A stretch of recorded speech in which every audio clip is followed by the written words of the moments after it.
Picture the fattest king who ever sat on the English throne dead in his bed at Windsor Castle. Now picture what a body like that does in the last week of June, in summer heat, while the whole machinery of a kingdom argues about how to bury him. Add a coffin so heavy it takes 16 men to lift it. Add a lead lining that starts to bulge.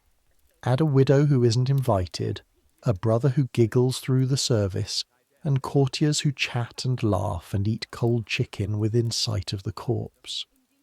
That's the funeral of King George IV, July 1830.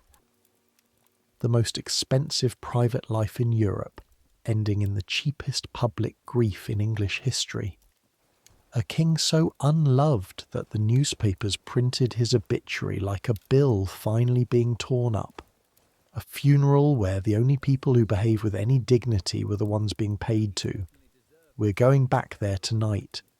Not as mourners in the chapel, because almost nobody truly mourned. We're going in through the servants' door. One day and one night, one person, at the very bottom of the trade that death keeps in business. Everything he would have seen, smelled, carried and survived. So, I make these history stories and honestly I still have no clue whether anyone actually sleeps to them, or whether you're all just quietly delighted by the idea of a royal coffin that had to be drilled to let the gases out. Either way, subscribe if you feel like it. Get comfortable. Here we go. The first thing you learn in this trade is that you are not allowed to exist.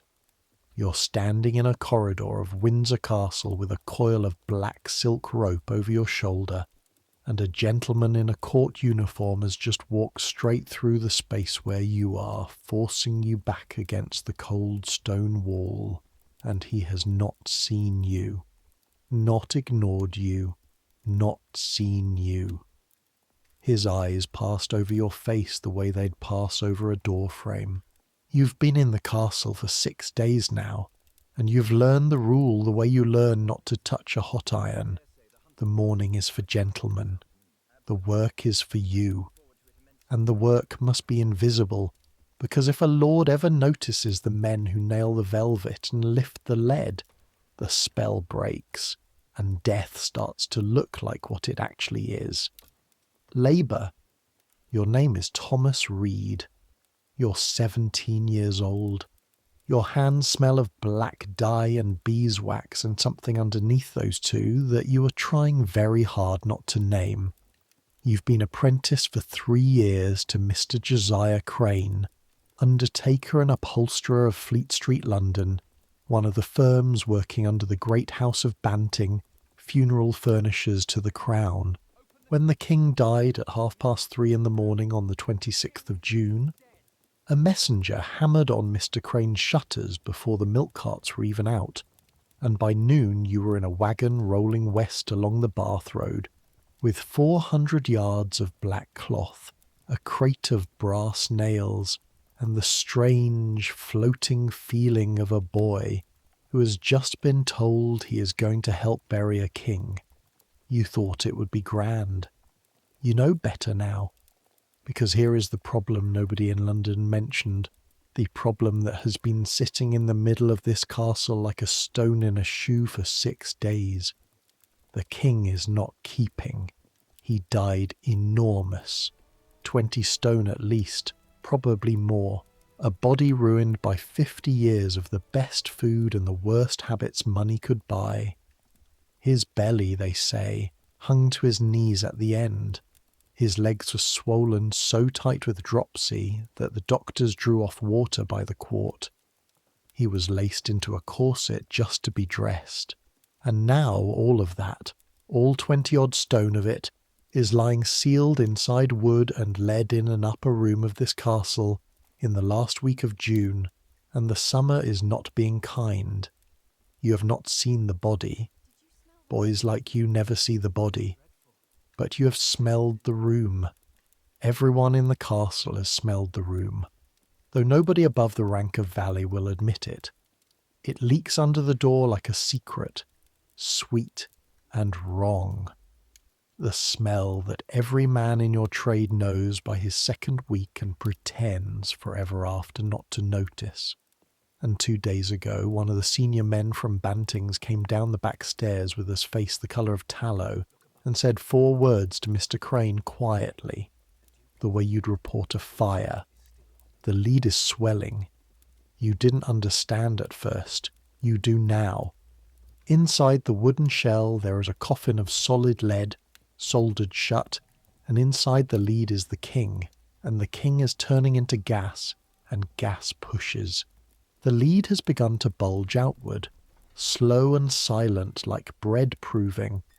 If nothing is done, it will split along a seam, and what comes out of that split in a royal apartment, days before the lying in state, in front of the assembled dignity of England, does not bear thinking about. So last night, somewhere above your head, a man with a brace and bit drilled a hole in the King of England to let him breathe out. You know this because you were the one sent up the back stairs at 2 a.m. with a basin, a bottle of chloride of lime, and orders to stand outside the door and hand things in when a hand appeared.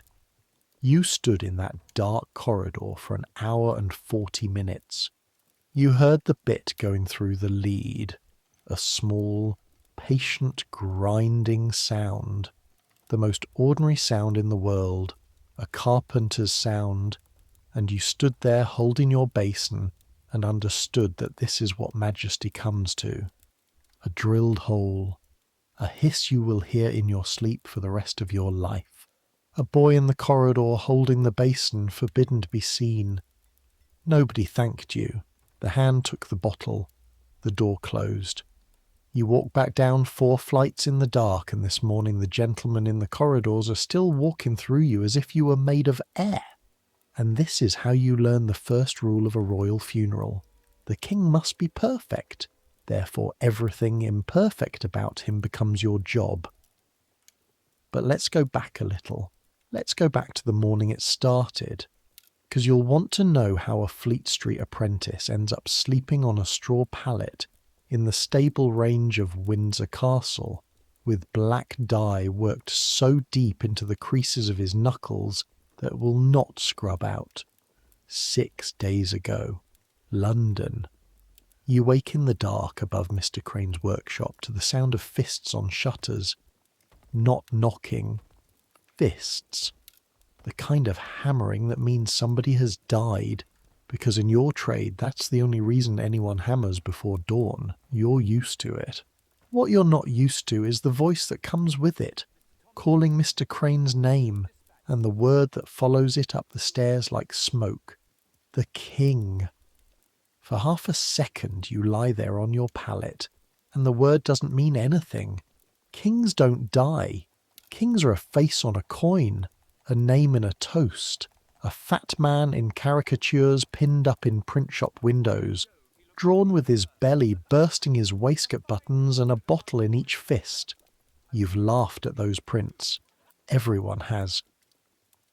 Then the meaning arrives all at once, and you're up, and your bare feet are on cold boards, and downstairs the workshop candles are being lit one after another, and Mr. Crane is already giving orders in the voice he uses when a job is too big to feel.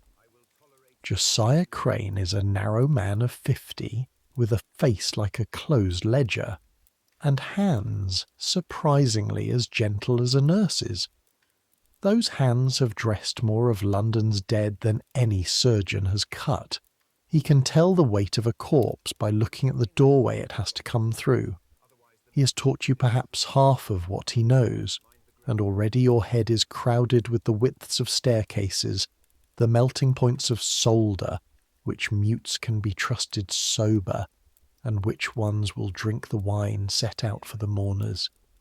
He looks at you across the candlelight and says, "Wash your hands. You're going to Windsor." You look at your hands, they're clean. He says it anyway, every time, before every great job. You've learned it isn't about the dirt, it's a threshold.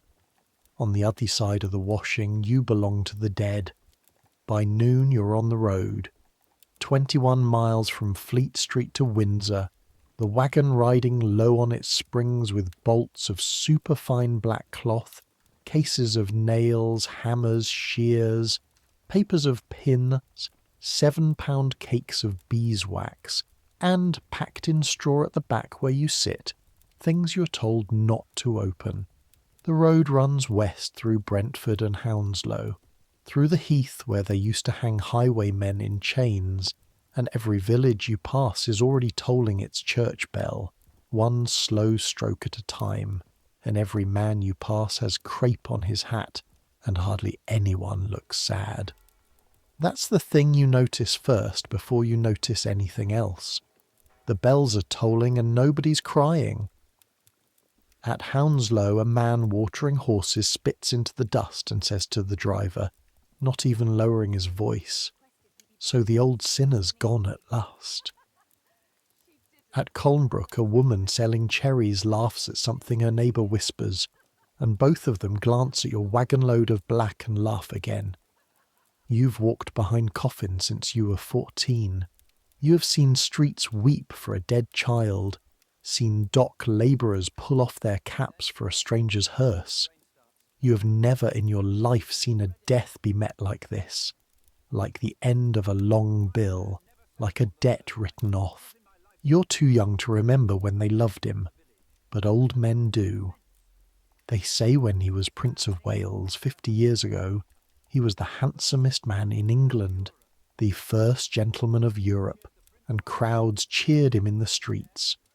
Then came the decades, the gambling debts a country could drown in, the secret wife, then the public wife, then the trial where he tried to divorce the public wife in front of the whole world, and the whole world took her side. The palaces built while weavers starved, the pavilion at Brighton rising like a fever dream of domes and dragons paid for by taxes on bread. By the end he hid at Windsor behind screens and laudanum, so ashamed of his body, they say, that he ordered hedges grown high so no one could watch him ride.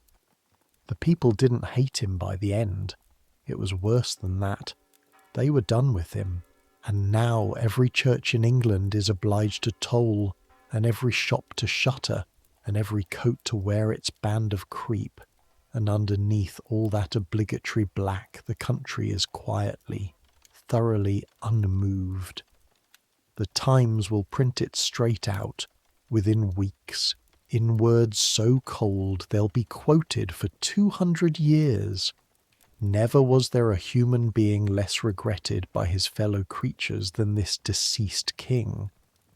You don't know the words yet riding in the wagon, but you can feel them forming in the air the whole way to Windsor. Somewhere past Hounslow, jolting along with your back against the crates, you fall to thinking about your first funeral, the way a soldier on his way to a great battle thinks about his first skirmish. And since we have the miles to spare, come and see it, because it will tell you what kind of boy is being carried toward Windsor. You are 14, 3 weeks into your apprenticeship, and it was a tallow chandler's widow in a court off Shoe Lane, and your entire duty was to carry the trestles, and then stand at the yard door holding the door open, and you fainted. Not at the body. You never saw the body but at the staircase, because the staircase was too narrow and too turned, and the bearers had to bring the coffin down at an angle you hadn't known coffins came down at. Upright, nearly, end first, with a man below, walking backwards, taking the weight on his shoulder and his neck, his face perfectly calm, purple and calm, and something about the ordinary terribleness of it. The fact that this was clearly usual, that there was a known way to do this because it had needed doing 10,000 times in 10,000 narrow houses, reached in past everything you had and switched you off, and you woke on the cobbles with Mr. Crane's rolled coat under your head, and Mr. Crane's face above you, examining you with interest the way he'd examine a delivery of cloth. He didn't send you home. That's the part that made you his. He gave you a drink of water, stood you back at your door, and at the end of the day, walking back, he delivered the only speech he has ever made you. 30 seconds long, and you can still recite it. Every trade stands somewhere, he said. The mason stands between the house and the weather. The lawyer stands between a man and his neighbour. We stand between the living and the dead, and we face the living. Remember that. You'll see things behind you that would stop their hearts.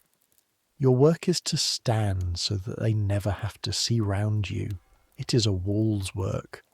Nobody thanks a wall. But knock every wall out of London tonight and see what the morning looks like. 3 years now, you've been part of the wall. You've learned the joinery of it.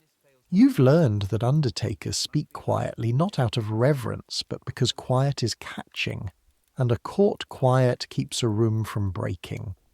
You've learned to move furniture silently, to carry a coffin lid flat against your side where it reads as a board, not a lid, to be the person in the doorway that a weeping man's eye can rest on without finding anything that hurts. You've learned the customer arithmetic of grief, that the poor will starve a month to bury well, that feathers on the hearse cost more than the coffin under them and are ordered anyway, ostrich plumes nodding black over Bethnal Green, because a bare hearse says nobody minded, and there is no poverty in England, none, that will consent to say nobody minded. And you've learned the map. Death has a geography in London, and you could draw it blind. The parishes where Fevers does the harvesting and the work comes in gusts, 10 in a week and then nothing. The squares where old money dies slowly in big front bedrooms with the straw laid down in the street outside to hush the wheels. You know the mutes and the feather men, the searchers and the sextons, the coffin plate engravers who can flatter a name in brass. The whole quiet interlocking trade of it. Hundreds of livings, thousands, all standing in the wall. What you've never done, what nobody you've ever met has done, is this. The biggest funeral of the age, and the strangest, because the wall this time must be built around a grief that isn't there. You're being carried west to help stage the deepest mourning in the world for a man nobody mourns. And some part of you, bumping along with your back against the nail crates, already suspects what the fortnight will confirm, that this is the assignment that teaches you what all the others meant. The milestone says Windsor. 4 miles. The driver clicks his tongue. The bells of another village take up the toll. The castle comes into view in the late afternoon. And whatever you've been feeling stops mattering, because nothing in your 17 years has prepared you for the size of it. You've seen St. Paul's. You thought you understood big buildings. But St. Paul's sits in the middle of London being crowded by everything around it. Windsor stands alone on its chalk hill above the river with the whole sky to itself. Grey towers and battlements running along the ridge for what looks like half a mile. And in the middle of it, the great round tower going up and up, with the flag at half-mast on top of it barely moving in the June heat. King after king has built onto this place for 700 years. William the Conqueror chose the hill. Edward III rebuilt it with the ransoms of captured French kings. And George IV, the man you've come to bury, spent the last decade of his life and unthinkable amounts of Parliament's money making it taller, grander, more like a castle in a story, raising the round tower an extra 30 feet just so it would look right from a distance. He built his own backdrop, and now he's going into the ground in front of it. The wagon doesn't go in the Great Gate, of course. Wagons like yours never do. You go around and down, through a lower gate into a service courtyard that smells of horses and coal smoke, and a clerk with a list finds Mr. Crane's name on it and points you toward the stable range, and that's your welcome. No one looks at your face. In 6 days, almost no one will. That first evening you unload until your arms shake. Bolt after bolt of black cloth, each one heavier than the last, 40, 50 pounds of tight-rolled wool that digs into your shoulder and leaves a red groove you'll carry for a week. The cakes of wax, the crates of nails, which shift and ring like sullen bells every time you set them down. A senior Bantings man walks the line of goods, touching each item with one finger, counting, and when he reaches you at the end of the line, his finger stops just short of your chest, as if he were about to count you too, and then he simply says, "Crane's boy," and makes a mark in his book. That's your name here, Crane's boy. You'll answer to it for a fortnight. You eat that night standing up, in a stone passage off the kitchens, because there is nowhere for you to sit. That's not a hardship invented specially for you. It's just the arithmetic of the place. The castle is filling with hundreds of extra men, tailors, joiners, wax chandlers, soldiers, cooks, and every bench and stool already has an owner more important than you, which is to say, every bench and stool has an owner. So you stand against the wall with a plate of cold mutton and good bread, better bread than you get in London, and you eat looking at your boots, and around you the talk of the servants' passages washes back and forth, and all of it, every word of it, is about the body upstairs. He's to lie in state, they say. Thousands will come. The chapel's being hung in black from floor to roof. They've sent to London for more velvet. There isn't enough black velvet in England. They're buying it out of every warehouse in the city. The new king, his brother William, is delighted, someone says, actually delighted, walking about bowing to everyone, offering people lifts in his carriage, behaving less like a mourner than like a man let out of prison. Someone laughs. Someone shushes the laugh. The shush is not sincere, and under it all, twice, 3 times, in lowered voices, the other thing. The thing about the coffin. Have you heard? They say it's swelling. They say you can smell it in the great drawing room. They say, you chew your bread and say nothing because you're a Crane's boy and nobody's talking to you anyway. But you notice your own heartbeat has changed, because tomorrow, whatever is swelling upstairs becomes, in some small way, your problem. That's the trade you're in. Everyone else in England gets to say they say. You're one of the people it gets said about. Morning in the stable range comes at 4:30, and it comes as sound, not light. Hooves first. The Blues, the Royal Horse Guards, are stabled along the same range, and their horses wake before anyone, stamping and blowing in the dark on the other side of a wall 2 feet thick, a deep hollow knocking that comes up through the floor and into the straw you're lying on and into your teeth. Then boots in the yard. Then the pump handle, screeching on its dry pivot, screech and gush, as the first men wash. Then, at 5, from somewhere high above, a single bell, and you're up before you've decided to be, because 3 years with Mr. Crane have trained your body to treat bells as commands. You sleep in your shirt. Everyone does. Your outer clothes are folded under your head for a pillow, which keeps them flat and keeps them yours.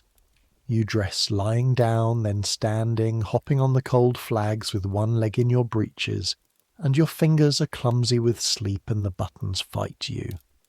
Black coat, black waistcoat, black breeches, black worsted stockings, all of it dyed so hard and fresh that it is stiffened, and when you move, it moves half a beat behind you, like a suit of thin wood. The dye comes off. That's the misery of new mourning cloth nobody tells you about. Comes off on your neck, on your wrists, on everything you brush against. by the end of the first day at Windsor, your collar had printed a grey-black ring around your throat like a shadow of a rope, and it does not wash off with cold water and no soap. And cold water and no soap is what you have. There's a queue at the pump. There's a queue for everything. You wait behind a groom and a wax chandler's man, and when your turn comes, you work the handle with one hand and catch water with the other, and scrub your face and neck fast, because the man behind you is already shifting his feet. The water is hard and tastes of chalk. Everything at Windsor tastes faintly of chalk. The whole hill is chalk. When they dug the king's tomb passages under St. George's Chapel year ago, the spoil came up white as flour. Breakfast is bread and small beer, standing up. And then you report to Mr. Crane at the chapel, and the chapel is where your real work is, and your real work for 4 days now has been black. I need you to understand what black means here. St. George's Chapel is one of the most beautiful rooms in England. It has stood for 350 years. Its ceiling is stone worked into fans like frost on a window made permanent, so fine and so high that the first time you walked in, you stopped dead in the doorway with a 50-pound bolt of cloth on your shoulder and simply stared up until a man behind you swore at you to move. 10 kings are buried under its floor. Henry VIII is somewhere below the choir, under a plain black slab, with the queen he loved and killed for. Charles I, the king they beheaded, was carried in here through the snow and buried without a service in the same vault, because even his enemies didn't know what else to do with him. And your job, the job of dozens of you, has been to put all of that beauty into the dark. Black cloth over the stalls, black cloth up the pillars, black velvet, the good velvet, the velvet that costs more a yard than you earn in a month, laid where the great will walk and pinned where the great will look.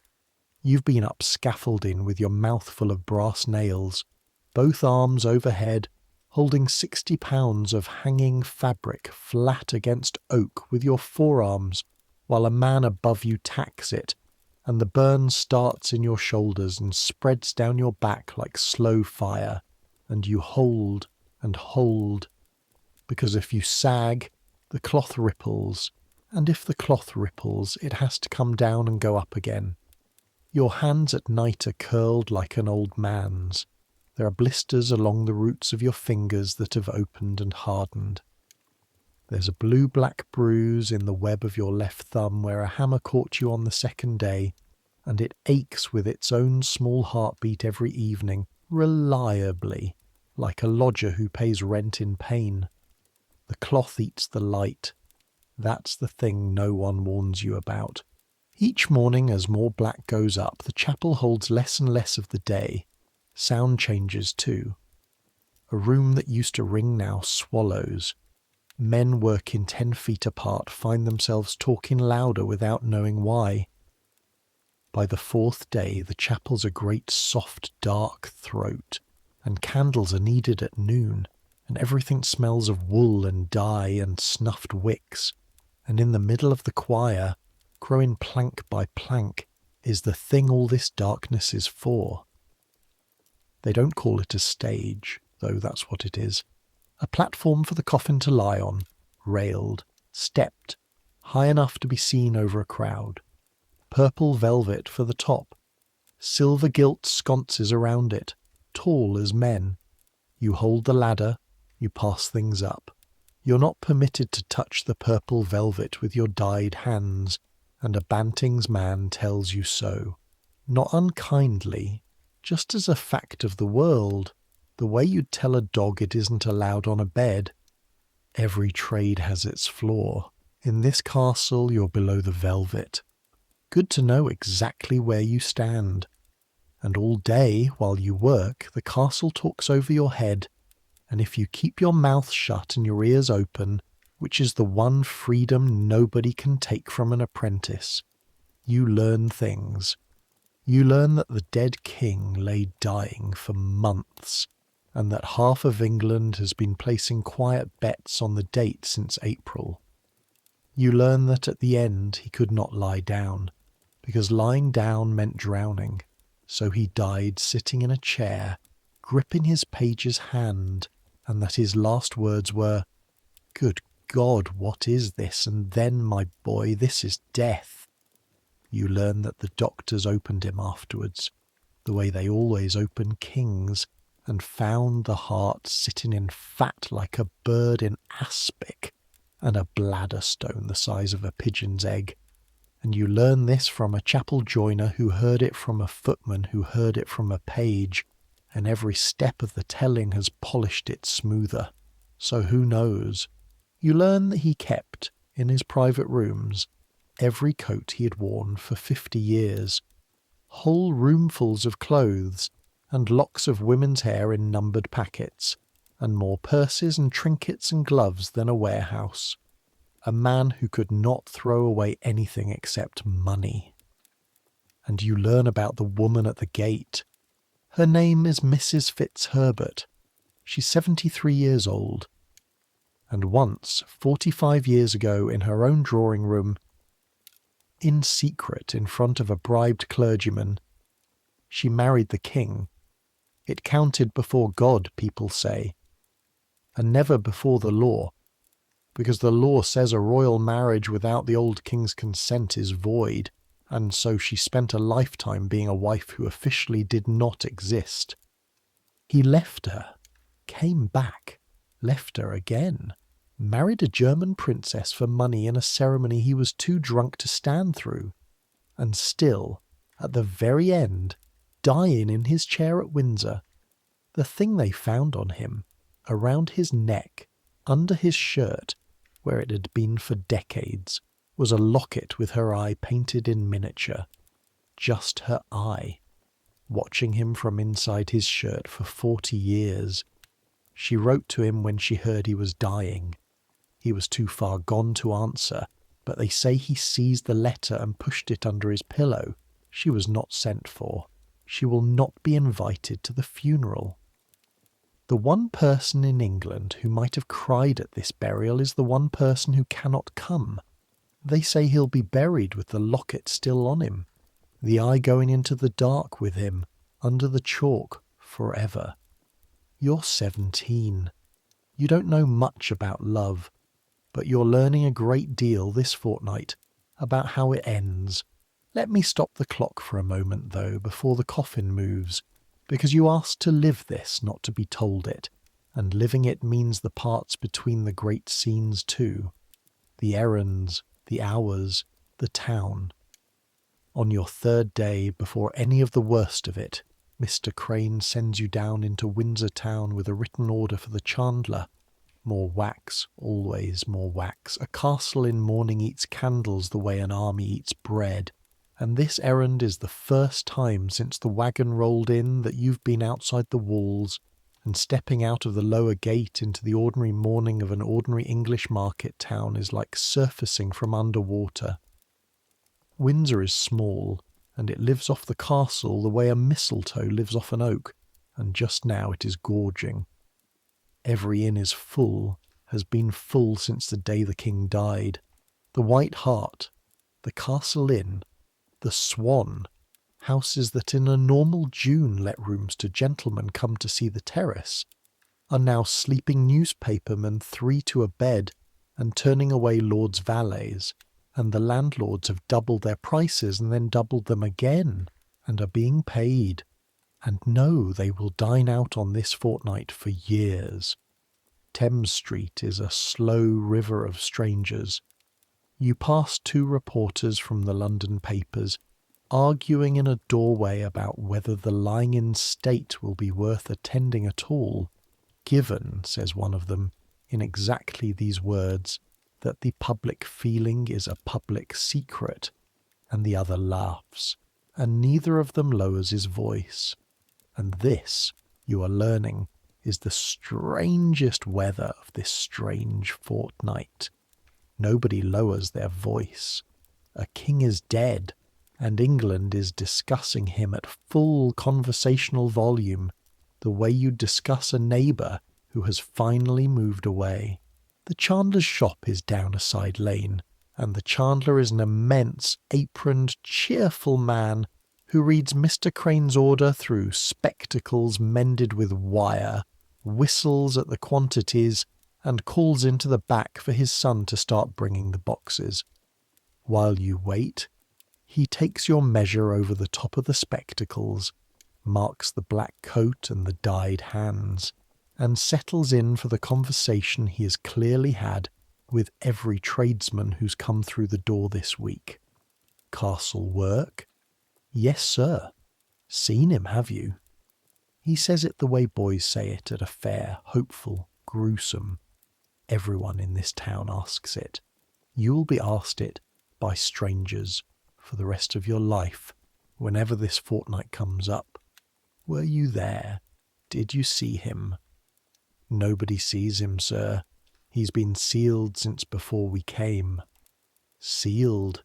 The chandler weighs the word and taps the side of his nose and leans in over the counter and delivers, in the voice of a man sharing state intelligence, the same rumour you have now heard 9 separate times in 9 separate mouths, each time offered as a dreadful secret.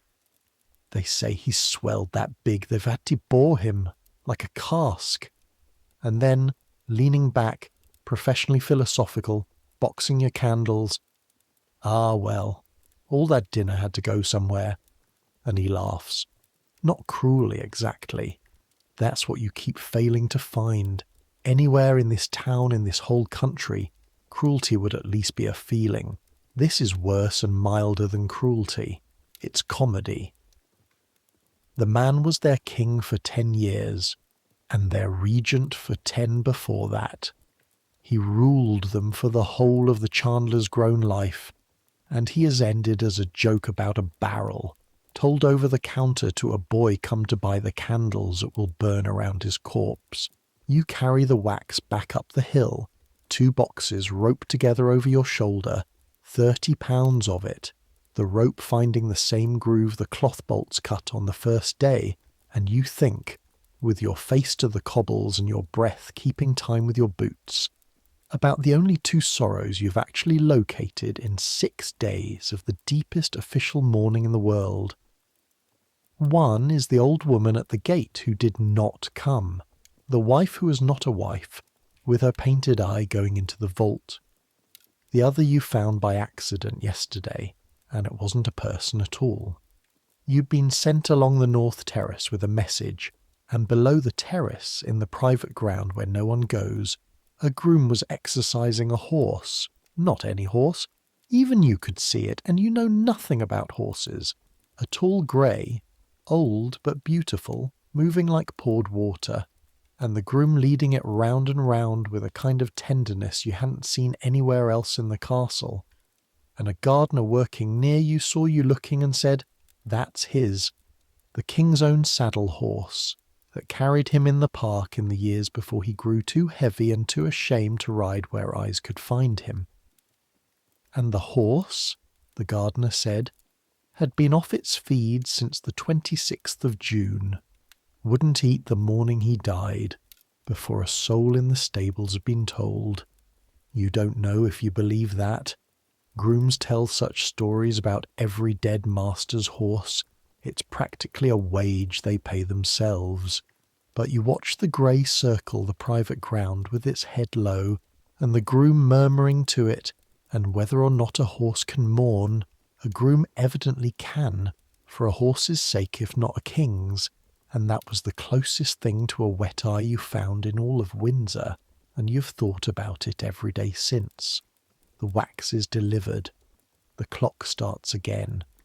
And there's one more thing you saw in those middle days that you'd never have believed if you hadn't stood holding a ladder in the middle of it, and since you did, you might as well tell it. They rehearsed. The day before the lying in state opened, in the afternoon, the heralds and officers came to the great drawing room and walked the whole ceremony through, empty. You were there with two other boys, moving candle sconces a hand's breadth this way and that at the direction of a man from the Lord Chamberlain's office, and you watched the College of Arms, grave men, learned men, men whose titles are 700 years old, rouge croix and blue mantle and portcullis, pace slowly through a room rehearsing their positions around a coffin that was not yet in it, bowing in careful order to a trestle stage with nothing on it, while a clerk read the order of proceeding aloud from a paper, and Garter King of Arms stopped the whole procession twice, once because the spacing was wrong, and once because a junior herald turned left when the paper said right, and made them take it again from the door. Made them take it again, like a dancing master.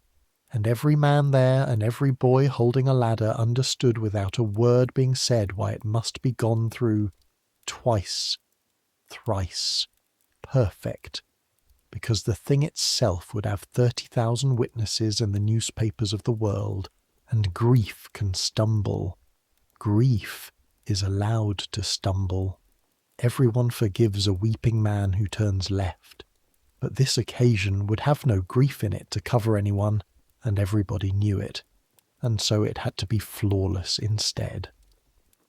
When there is no sorrow, there had better be no mistakes. That's a sentence to keep, by the way, and not only for funerals. And when the rehearsal was done and the heralds had gone away to their dinners, the room stood empty in the late sun, black walls, cold sconces, the bare trestles waiting in the middle, and the man from the Lord Chamberlain's office looked around it once, checked something on his paper, and said, to nobody, in a voice of simple professional satisfaction, "Good, we're ready for him," as if the king were a delivery, which by then, from where you stood, he was, which brings us back to where we started, the corridor, the rope on your shoulder, the gentleman walking through you, the morning after the night with the drill, because today is the day the coffin moves, not to the chapel, not yet. Today it moves from the king's apartments to the great drawing room, where the lying in state will be held, and moving it is not a ceremony. Moving it is freight handling of the most dangerous cargo in England, and freight handling is exactly the kind of thing that must happen while gentlemen are elsewhere, which is why it's happening now, early, with the corridors cleared and you standing at a turn of the stairs holding silk rope that will be lashed around the outer case to give the bearers something to grip. Mr. Crane positions you himself. He puts one gentle hand on your shoulder and moves you 8 inches to the left, so that you stand exactly at the outside of the turn, and he says quietly, "When it comes down, you do not help. You keep the rope paying out slow, and you keep your feet out from under. If it slides, you let it slide. Wood can be mended." You understand what he's telling you. He's telling you the order of value in this stairwell. The king first, the coffin second, the bearers third, and you, whose whole job is a rope, somewhere after the plaster on the walls. Then ye hear it coming. 16 men, soldiers of the guards, in their shirt sleeves, because full dress cannot do this work, with 2 of Banting seniors ahead and 2 behind, and between them, riding on their shoulders and their held breath, the thing itself. You see it come around the upper landing, and your body reacts before your mind does. Your mouth goes dry. It is enormous. You knew the measurements. Everyone in the trade knows them by now. They pass from man to man like a scandal. The outer case alone is over 6 feet long inside, wide as a door, mahogany under crimson velvet, and inside it the lead shell, and inside the lead the wooden coffin, and inside the wood the king, and all of it together weighs more than half a ton, more than 1,000 pounds, a dead weight in the truest, oldest meaning of those words, riding down a turning stone staircase on the shoulders of 16 living men. The sounds are what you'll remember, not voices. Nobody speaks except one Banting's man counting the steps. Low, like a man soothing a horse. Step, step, easy at the turn. The shuffle and rasp of 32 boot soles finding stone.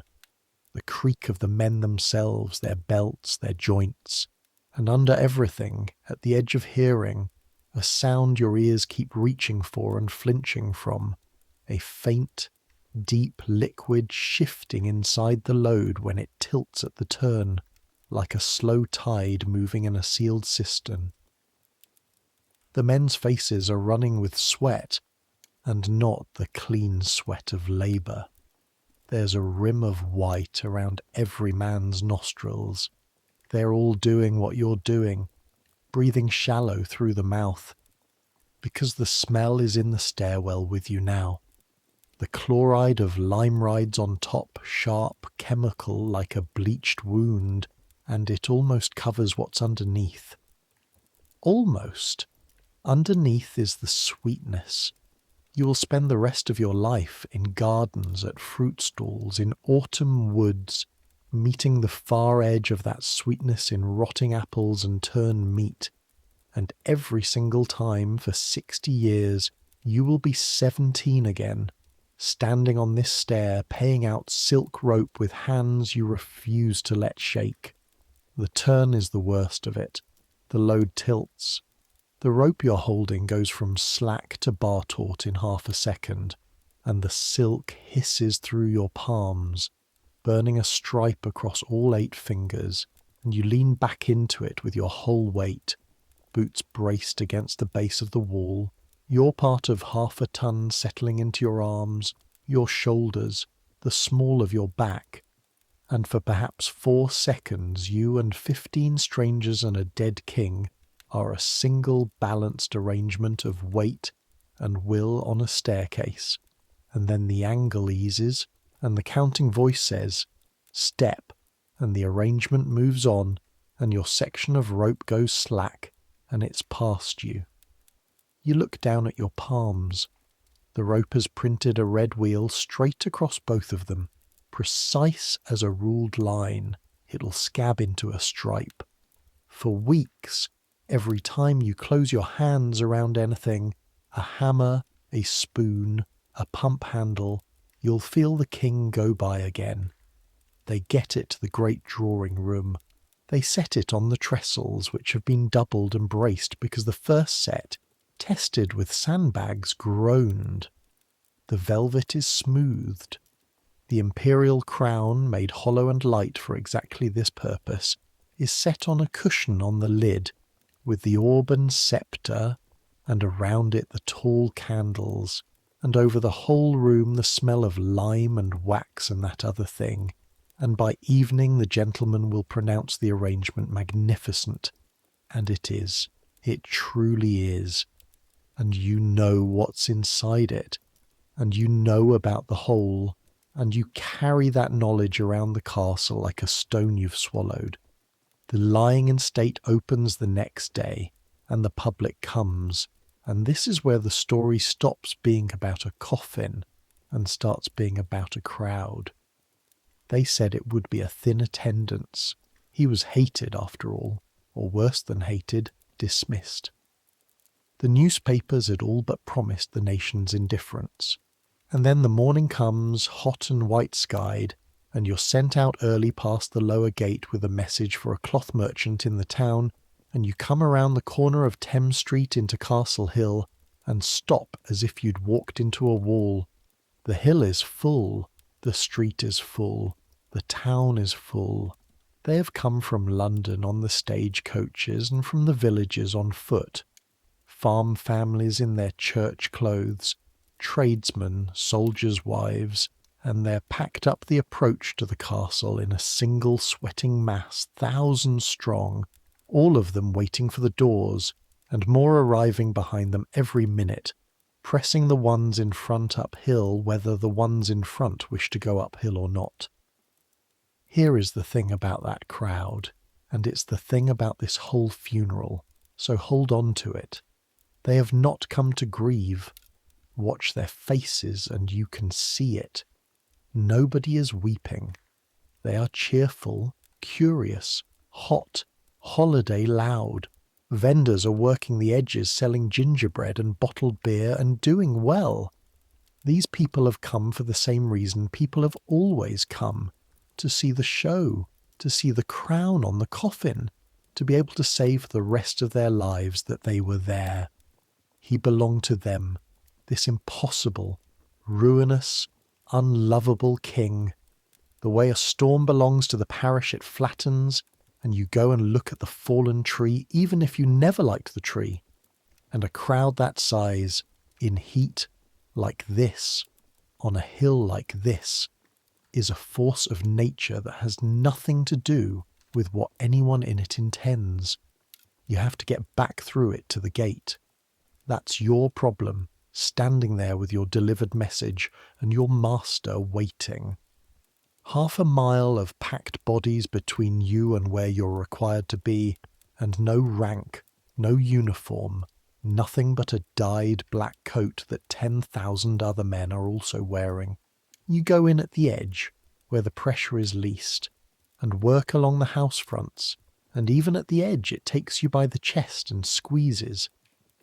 This isn't London crowded, weaving down a busy pavement. This is a medium you swim in. Shoulders wall you on every side, damp wool and hot linen against your face, and the sound is a single continuous roar made of nothing but ordinary talking, and the ground underfoot is invisible. You place your feet by faith among other feet, and the heat coming off the mass of bodies is thick enough to taste. A woman near you has a child on her shoulders, and the child rides above the crush like a gull above water, perfectly happy, eating gingerbread. Below the child, the woman's face is set and pale, and her elbows are working, and she is fighting quietly, politely, for the space her ribs need to breathe. Then somewhere uphill the doors open, or a rumour of the doors opening runs down the slope, which comes to the same thing, and the whole mass surges. You feel it arrive before it reaches you, a compression travelling through packed people the way a shock travels through water, and then it takes you, and your feet do not matter any more. You are moved 20 feet, 30, uphill, pinned upright, your arms trapped at your sides, your chest working against a pressure like a strap being tightened one hole at a time, and the roar changes pitch, brightens with alarm, and somewhere a woman's voice goes up high and ragged, and you learn, in the space of a minute, in your own flattening lungs, how it happens, how people die at festivals and coronations and hangings with no villain anywhere, killed by nothing but the arithmetic of bodies and a slope and a gate. You get one arm up, that's the trick an old porter told you once years ago in a doorway on Ludgate Hill, and you didn't know you'd kept it until your body used it. One arm up in front of your chest before the press closes, so your ribs have something to brace against. You get your forearm up and you breathe against your own arm, in the smell of wet wool and other people's dinners, and you go where the crowd goes, and you do not fall, because everything in you knows, with an animal's plainness, that under this crowd is a place people do not come back from. It lasts perhaps 4 minutes. The gate swallows what it can. Soldiers get sideways into the mass and break it into channels. The pressure lets down like a held breath released, and you're spat out near a wall with your coat dragged half off one shoulder, one shoe trodden loose at the heel, your ribs aching along both sides as if you'd been beaten, and next to you a big farm lad is bent double, laughing shakily and swearing in one breath.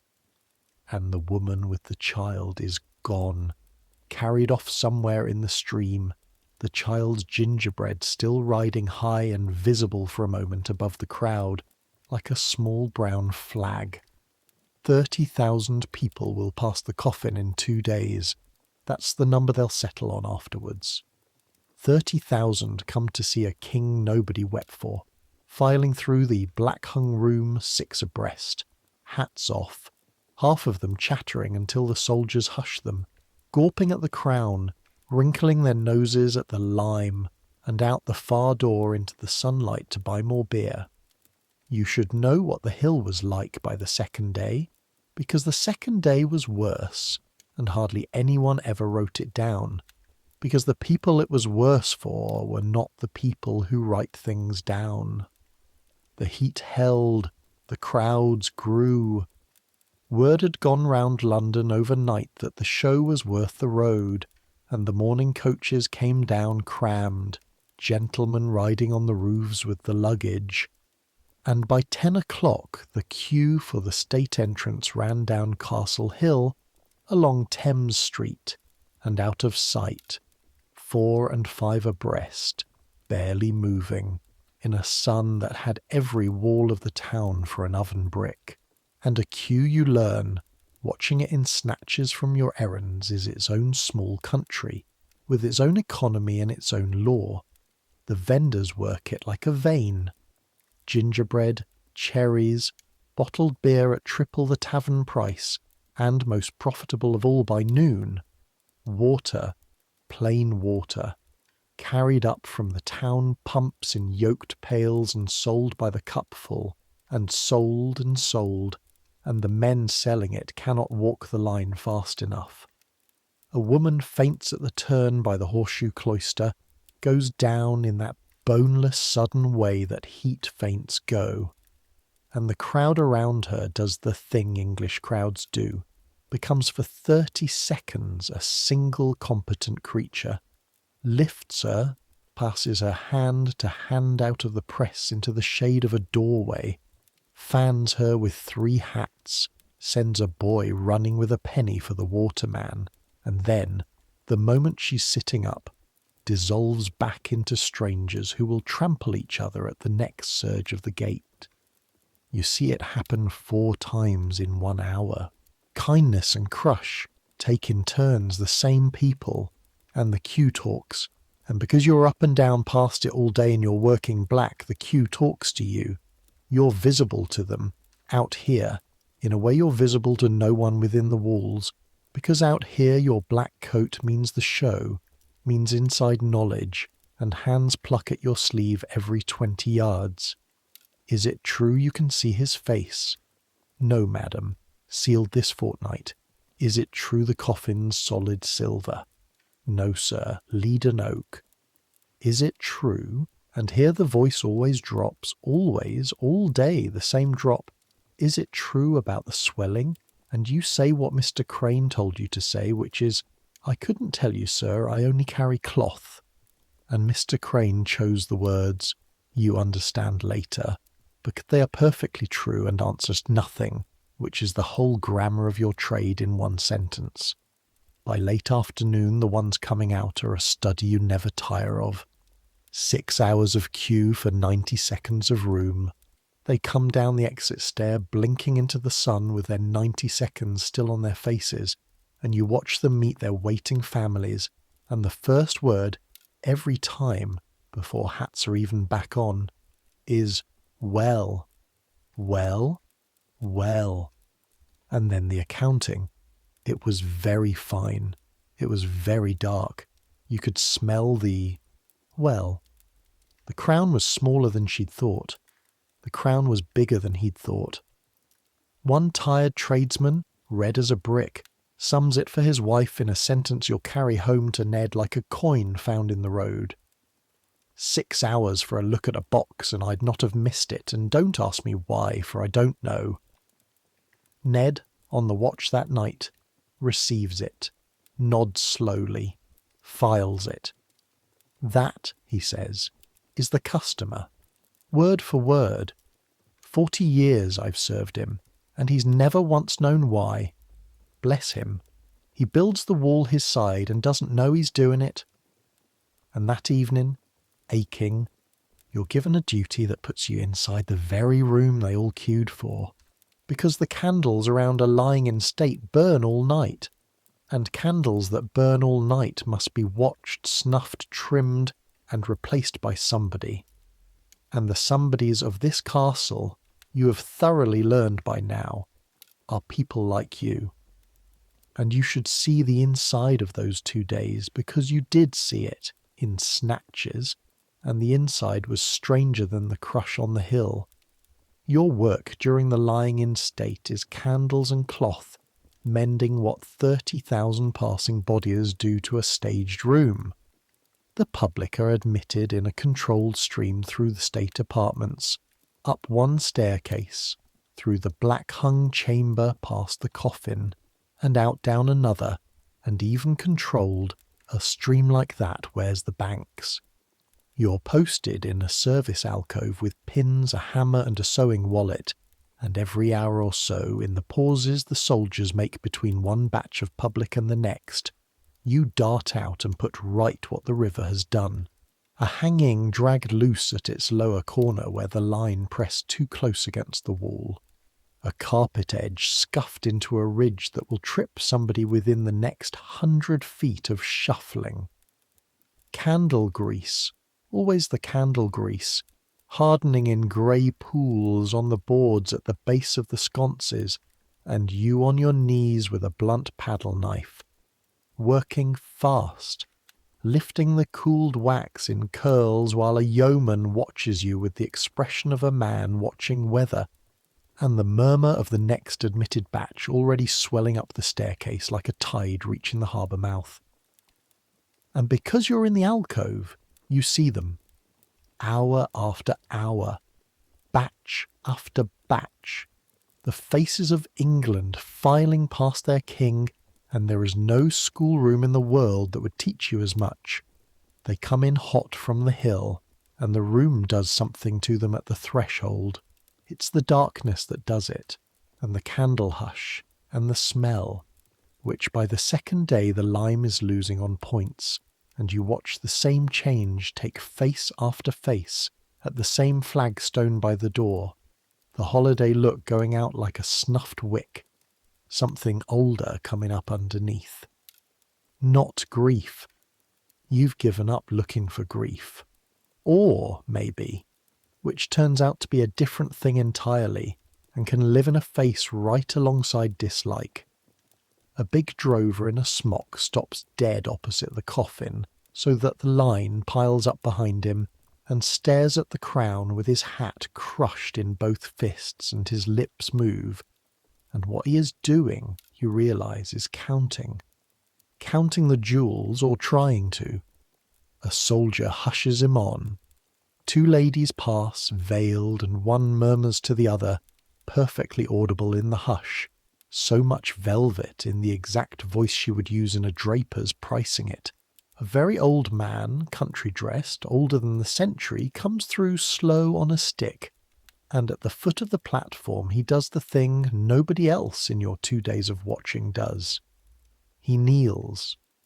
Just briefly, just down and up, an old man's painful dip, hat off, his hand making some small motion between his chest and his lips, and the line flows around him like water round a stone, embarrassed, and he takes his stick and shuffles on, and is gone out the far door, and you find you want to run after him and ask him what he knew about the king, that nobody else in 30,000 seemed to, and of course you can't. You're the boy in the alcove, and the moment goes down the stairs and out into the sun and is lost. Late on the second afternoon comes the small disaster that is yours. A sconce candle, one of the 12, develops a fault in its wick. A thing wax does sometimes, a thief in the candle, the chandlers call it. A splinter of wick that bends and drives the flame sideways, and the flame begins to gutter and pour smoke, a thin black climbing rope of it straight up toward the invisible ceiling, in full view of the moving line, and it can't wait for the pause between batches. Smoke over a coffin is an omen even Londoners will cross themselves at, and the Banting Senior gives you the nod, and you have to go out in front of everybody while the line is flowing. 10 steps out of the alcove with the snuffer and the trimming scissors, into the light, in front of perhaps 60 passing strangers, and here is what happens, and you will never forget it as long as you live. Nothing happens. Not one face turns. You stand at the foot of a king's coffin in front of 60 people.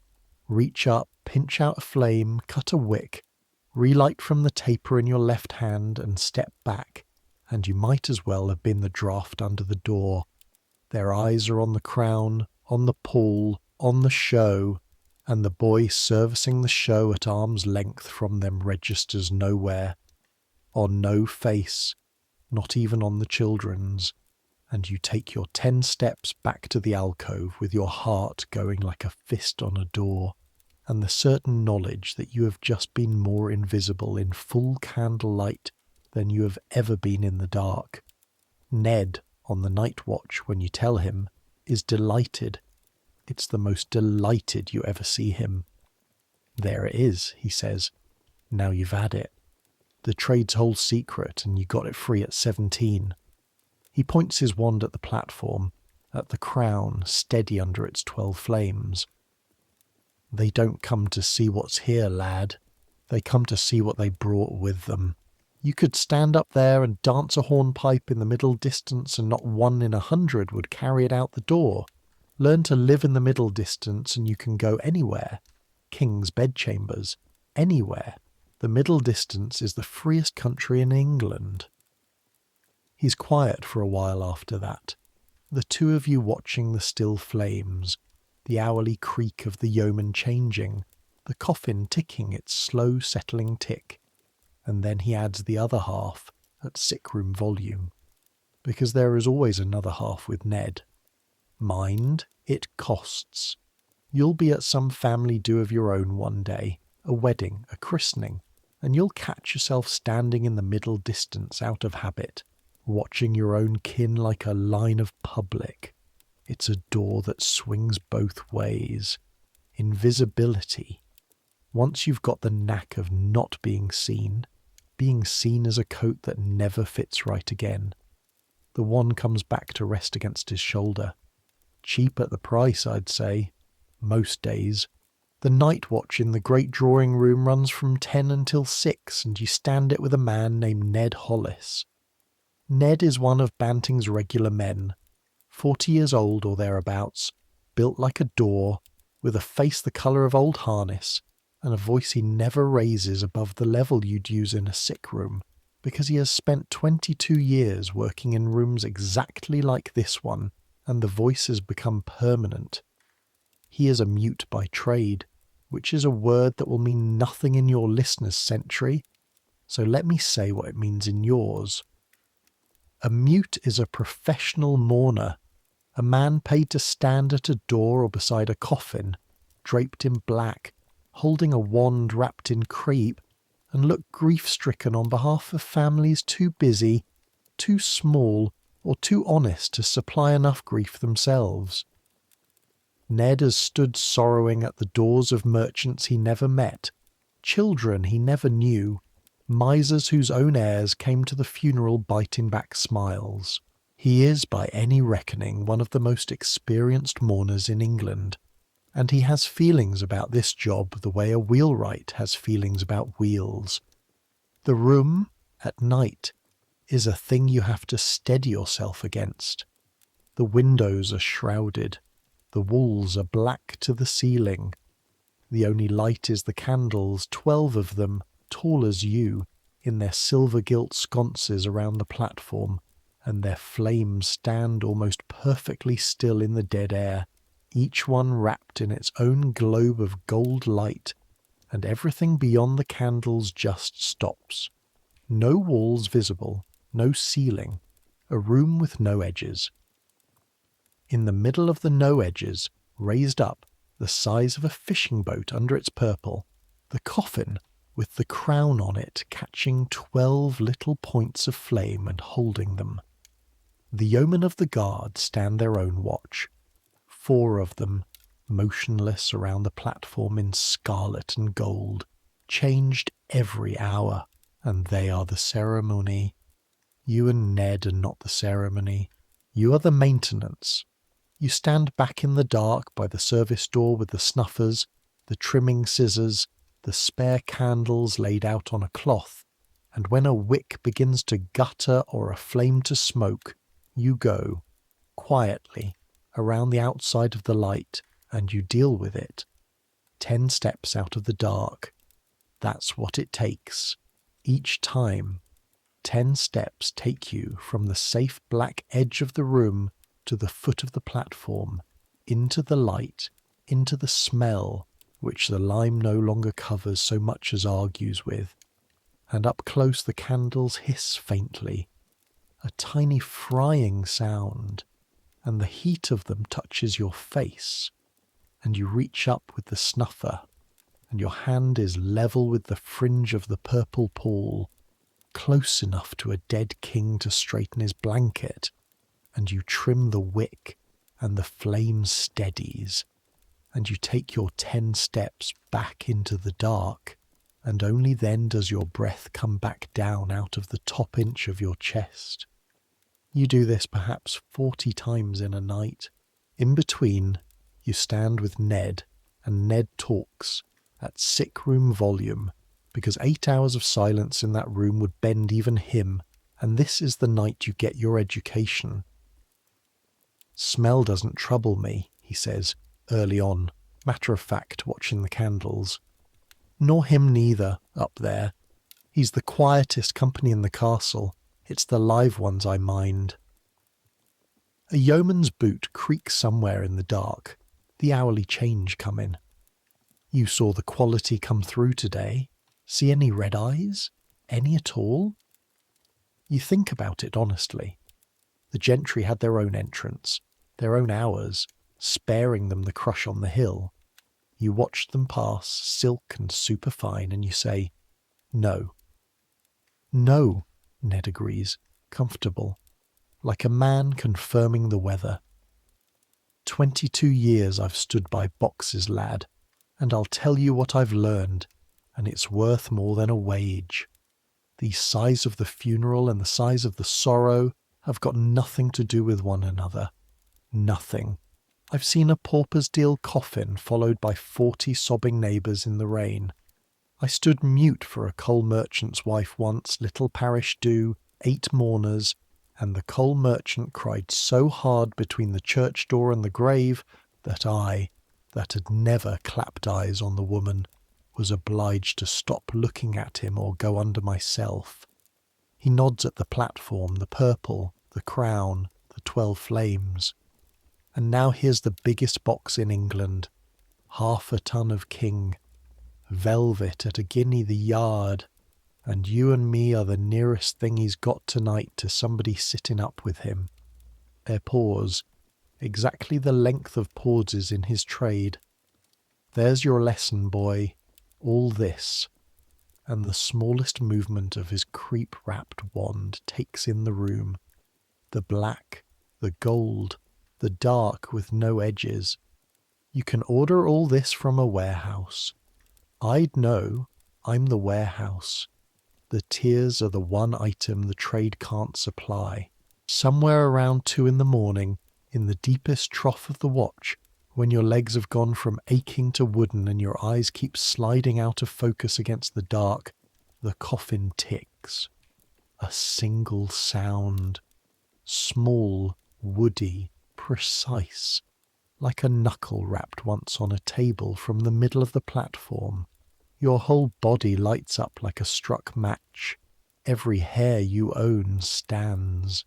And Ned's hand arrives on your shoulder before you've finished flinching, heavy and warm as a loaf, and his sick-room voice says, "Wood, settling under the weight. Lead don't sit quiet on timber, nor timber on trestles. It'll talk all night. You'll hear it 3, 4 more times before dawn. It's the same sound your stairs make at home. And it is. That's the thing. Once he said it, it is exactly the sound of stairs at night, and the terror drains out of it mostly. And the two of you stand there in the dark, listening to the coffin of a George IV settle and creak its slow way through the small hours like an old house. And Ned, after a while, says the thing you'll still be repeating when you're his age and some frightened boy is standing a first watch next to you. Dead's dead, lad. It's the simplest thing there is. It's the living that are complicated. At 6, the relief comes. You walk out through the service door into a morning so bright it hurts, birdsong falling off the castle walls, the smell of dew and cut grass hitting you like clean water, and you stand in the yard just breathing it, breathing and breathing, and you would not trade that particular lungful of ordinary morning for anything the dead man upstairs ever owned. You sleep till noon in the straw with your coat over your face, and when you wake the castle has changed pitch. The lying in state is over. Tomorrow, the 15th of July, is the funeral itself. And the funeral is at night. 2 more things happened in those middle days that deserve their minutes, because a fortnight is not made of great scenes. It's made of rooms, and these were 2 of the rooms. The first is the sewing room, down in the service range, in a long low chamber with good north light. 14 women have been sewing since the day after the king died, and once a day, sometimes twice, you are the boy sent to them, carrying cloth down or finished work up, and the sewing room becomes, without your quite noticing it happen, the one place in the whole castle where you breathe easily. They are making and mending the soft parts of the occasion. Armbands, scarves, hatbands, the hundreds of yards of hemming that a funeral of state consumes, cushion covers, the linen sleeves that protect the velvets in the carts. The room smells of cloth and chalk and tea, and it clicks and whispers all day.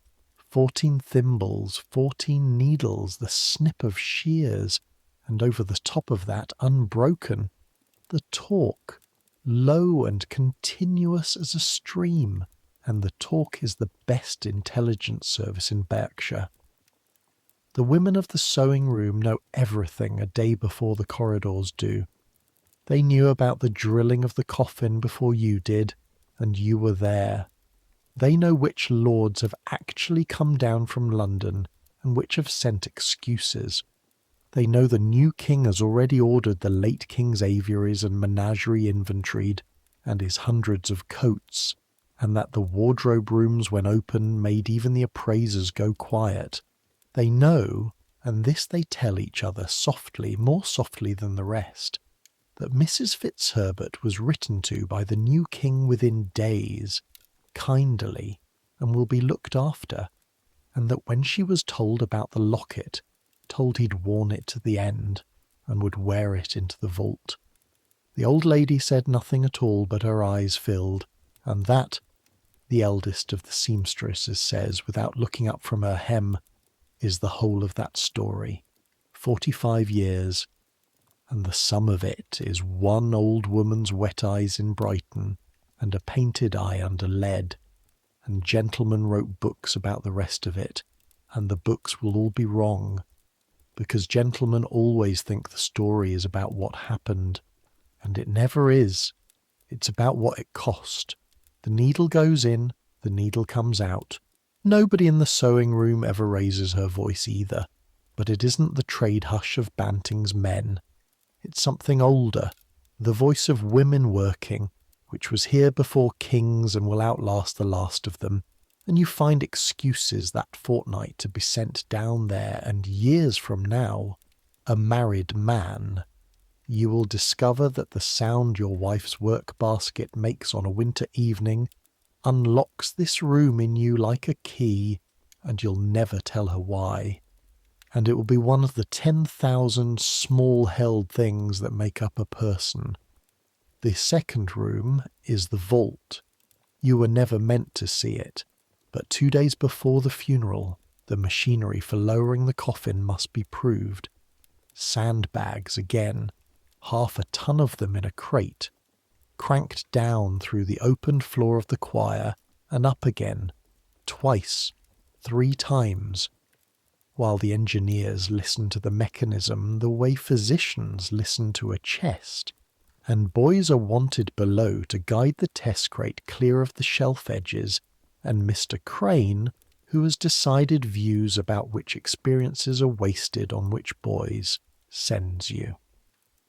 Down a stair you didn't know existed, behind a door faced with stone, into the passage under the chapel, and the cold arrives at a depth you can mark on your own body, mid-shin on the stairs, then knees, then all of you, a still, thorough, mineral cold that has nothing to do with the July blazing away above, the cold of a place the sun has never once touched and never will, lantern light on white chalk and grey stone, and along the sides, in their ranged recesses, the shelves. You know who is down here, everyone knows. The mad old king, this king's father, blind and white-bearded, who lost America and his mind and outlived 6 of his own children, 10 years on his shelf now. Princess Charlotte, this king's only child, the girl who was going to be queen, dead at 21 with her baby, 13 years down here, and the whole country wept for her, truly wept. The last royal death England actually cried at. And her father, they say, couldn't be told directly, no one dared, and now he is coming down to lie a few feet from her.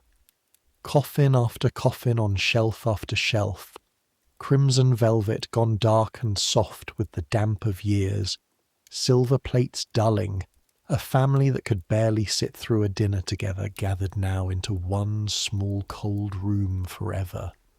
Nobody quarrelling, nobody borrowing money, nobody breaking anybody's heart, the best behaved they have ever been. You do your work. You steady the sandbag crate as it comes swaying down through the shaft of daylight from the opened floor, a square of blazing July hanging in the ceiling of this permanent midnight, dust turning in the light shaft like snow that never lands, and the crate creaks down into your hands and you walk it clear, and above you the mechanism clanks and is judged good, and the crate goes up again, and the whole test takes an hour, and for that whole hour you are colder than you have been since February. Your breath showing faintly in the lantern light, your fingertips going stupid, and 11 feet away, Princess Charlotte lies with her baby on her arm, and you are 17 and alive and warm-blooded in the house of the dead, guiding sandbags, and when they finally wave you up the stair and you climb back out into the ordinary furnace of the afternoon, the heat lands on you like an embrace from someone large and slightly drunk, and you stand in the sun with your eyes shut, just being heated through, the way you'd stand at a fire after a soaking, and a passing joiner laughs at you, and you don't care. And that night you dream, not of coffins, but of the square of daylight in the dark ceiling, and in the dream you are lying on one of the shelves looking up at it, perfectly calm, waiting your turn to be warm.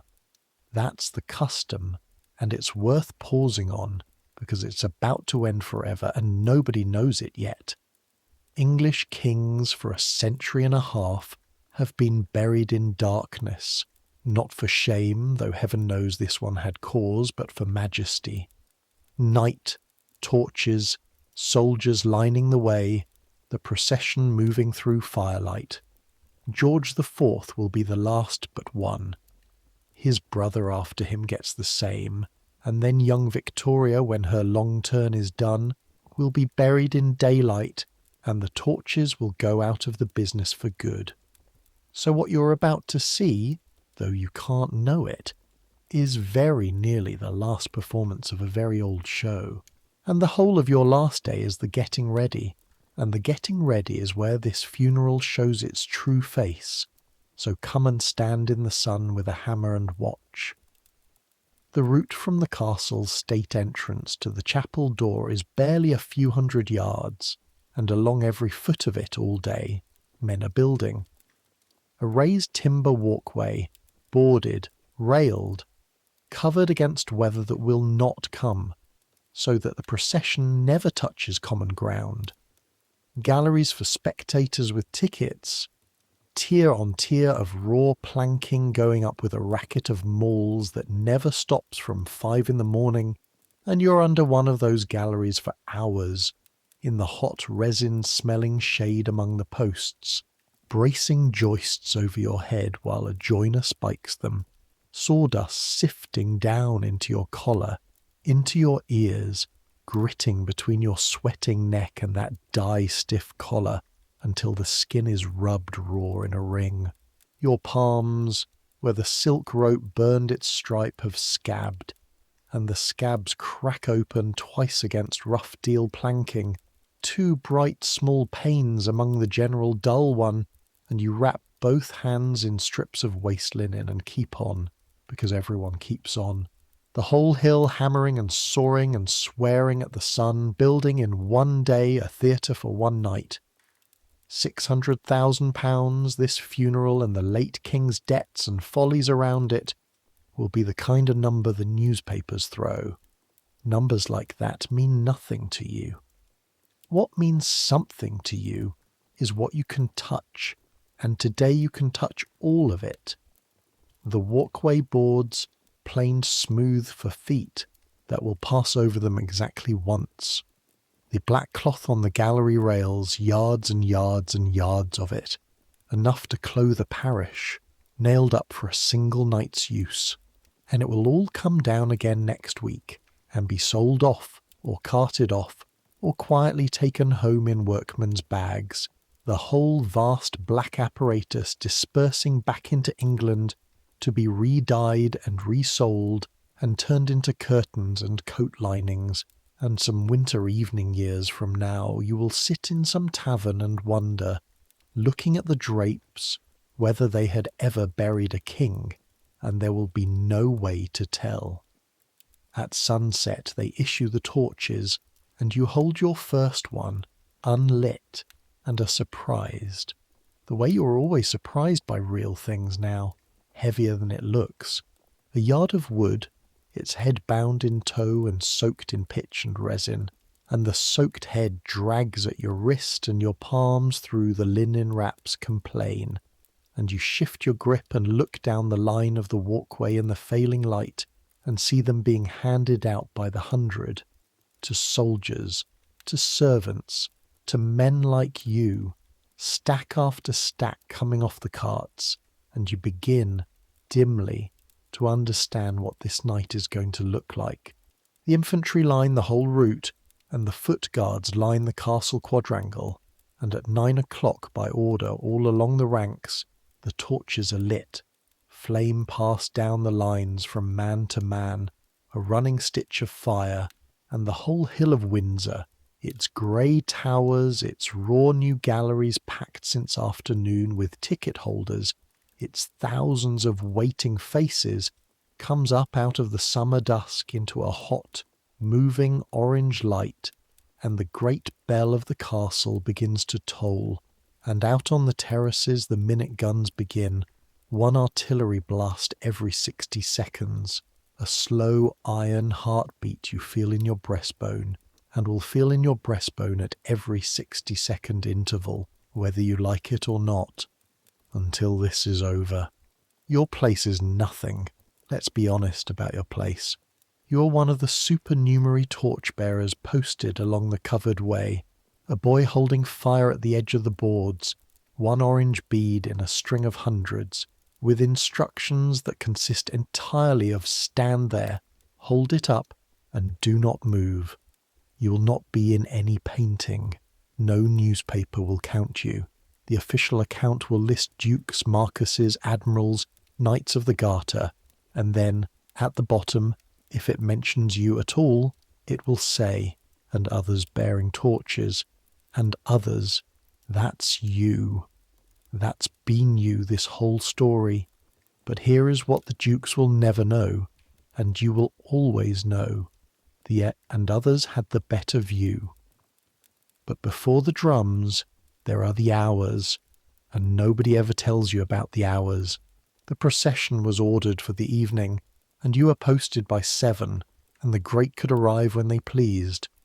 But the small must be in place first and stay there, and so you stand on the boards from 7 o'clock, torch grounded beside you like a musket, ordered to stillness, and you learn what soldiers have always known and never been thanked for, that the true weight of every ceremony in history has been carried in the legs of the men standing still around its edges. The heat lets go of the day slowly, grudgingly, like a hand unclenching one finger at an hour. Your feet report themselves at 7:30, ache by 8, and by 8:30 have moved into that state beyond aching where they feel less like feet than like objects you are standing on. 2 parcels of dull fire strapped under your ankles.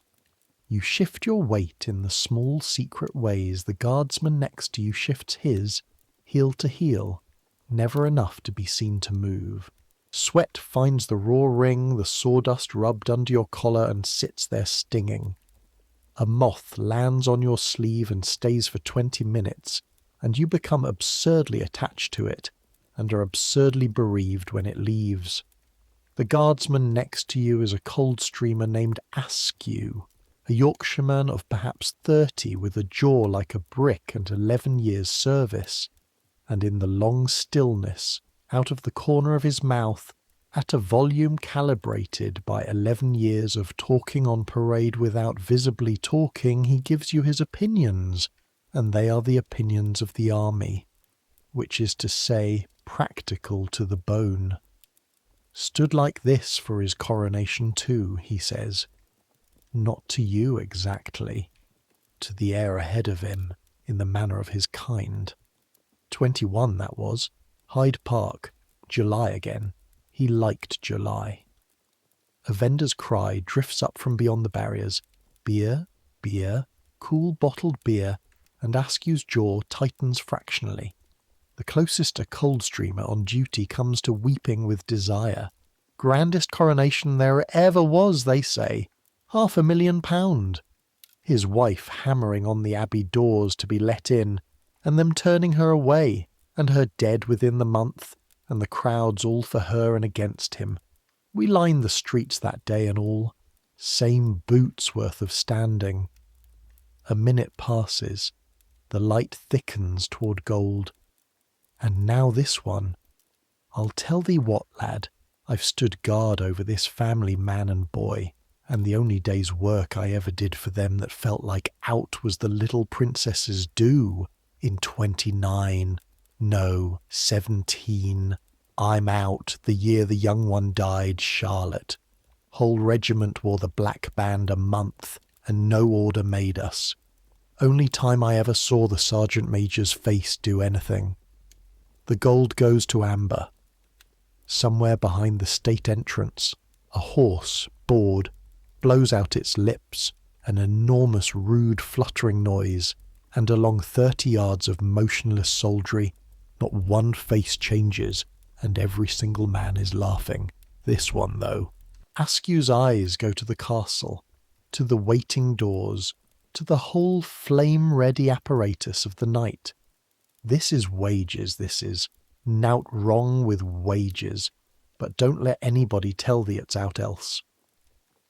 At 9 the order runs down the line, and the torches are lit, and lighting yours is a small, violent event all its own, held to your neighbour's flame until the pitch catches with a soft, explosive whump and a fist of heat that makes you turn your face, and then it's alive on the end of your arm, streaming and hissing, shedding a fierce local weather of light and heat and oily smoke that will be your entire climate for the next 4 hours, and your arm, which believed itself tired an hour ago, discovers what tired is going to mean. a yard of wood and a soaked head, £5, 6, nothing, in the hand for a minute. In the second hour it is a fence post. You learn the changes, right hand to left hand, high port to low, grounded butt with the flame held off the vertical, each change rationed, because a torch that wanders in a line of steady torches shows like a shout in a hymn, and twice a sergeant's eye finds you before you've finished deciding to move and you become still again. The linen wraps on your palms have worked loose, the rope-striped scabs are hot, pitch flecks have raised 2 small blisters on your wrist that you will not feel until tomorrow, and tomorrow you will feel everything, all of it at once, the collected invoice of the fortnight presented in a single morning to a body that has run out of credit. And then the drums, and none of it matters, because the doors open and history comes out and you're holding part of its light. The procession comes out of the state entrance a little after 9, and the first thing that reaches you is not a sight but a sound, and the sound is drums, muffled drums. They wrap the drum heads in black cloth for a royal funeral, and it changes the instrument into something else entirely.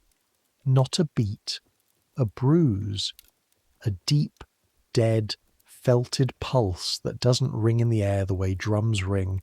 It travels low, through the boards under your feet, up through your boot soles and into your knees, and behind the drums the massed bands of the guards are playing the Dead March from Saul, slow as breathing, brass in the torchlight, and the minute guns keep up their 60-second iron count underneath everything, and the tolling bell over that, 3 layers of enormous slow time laid on top of each other, and inside that machinery of sound the procession comes toward you at the pace of the dead, which is to say, barely moving at all.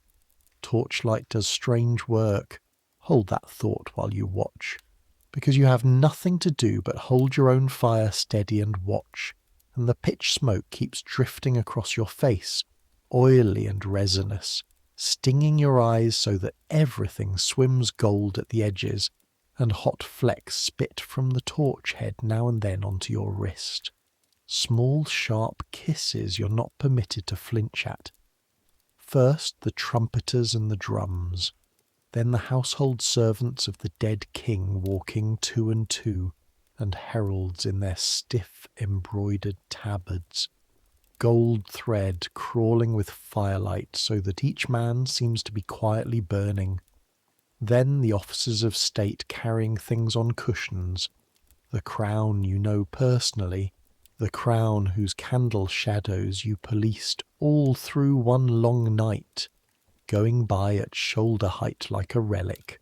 Poursuivant, Garter King of Arms, the great officers, a slow river of titles you'll never keep straight, every face above every black coat lit from below by torches, and lighting a face from below does something old and unkind to it, hollows the eyes, ages every man 20 years, makes skulls of the lot of them, dukes and drummers alike, which, given the occasion, is perhaps only honest. Then the coffin.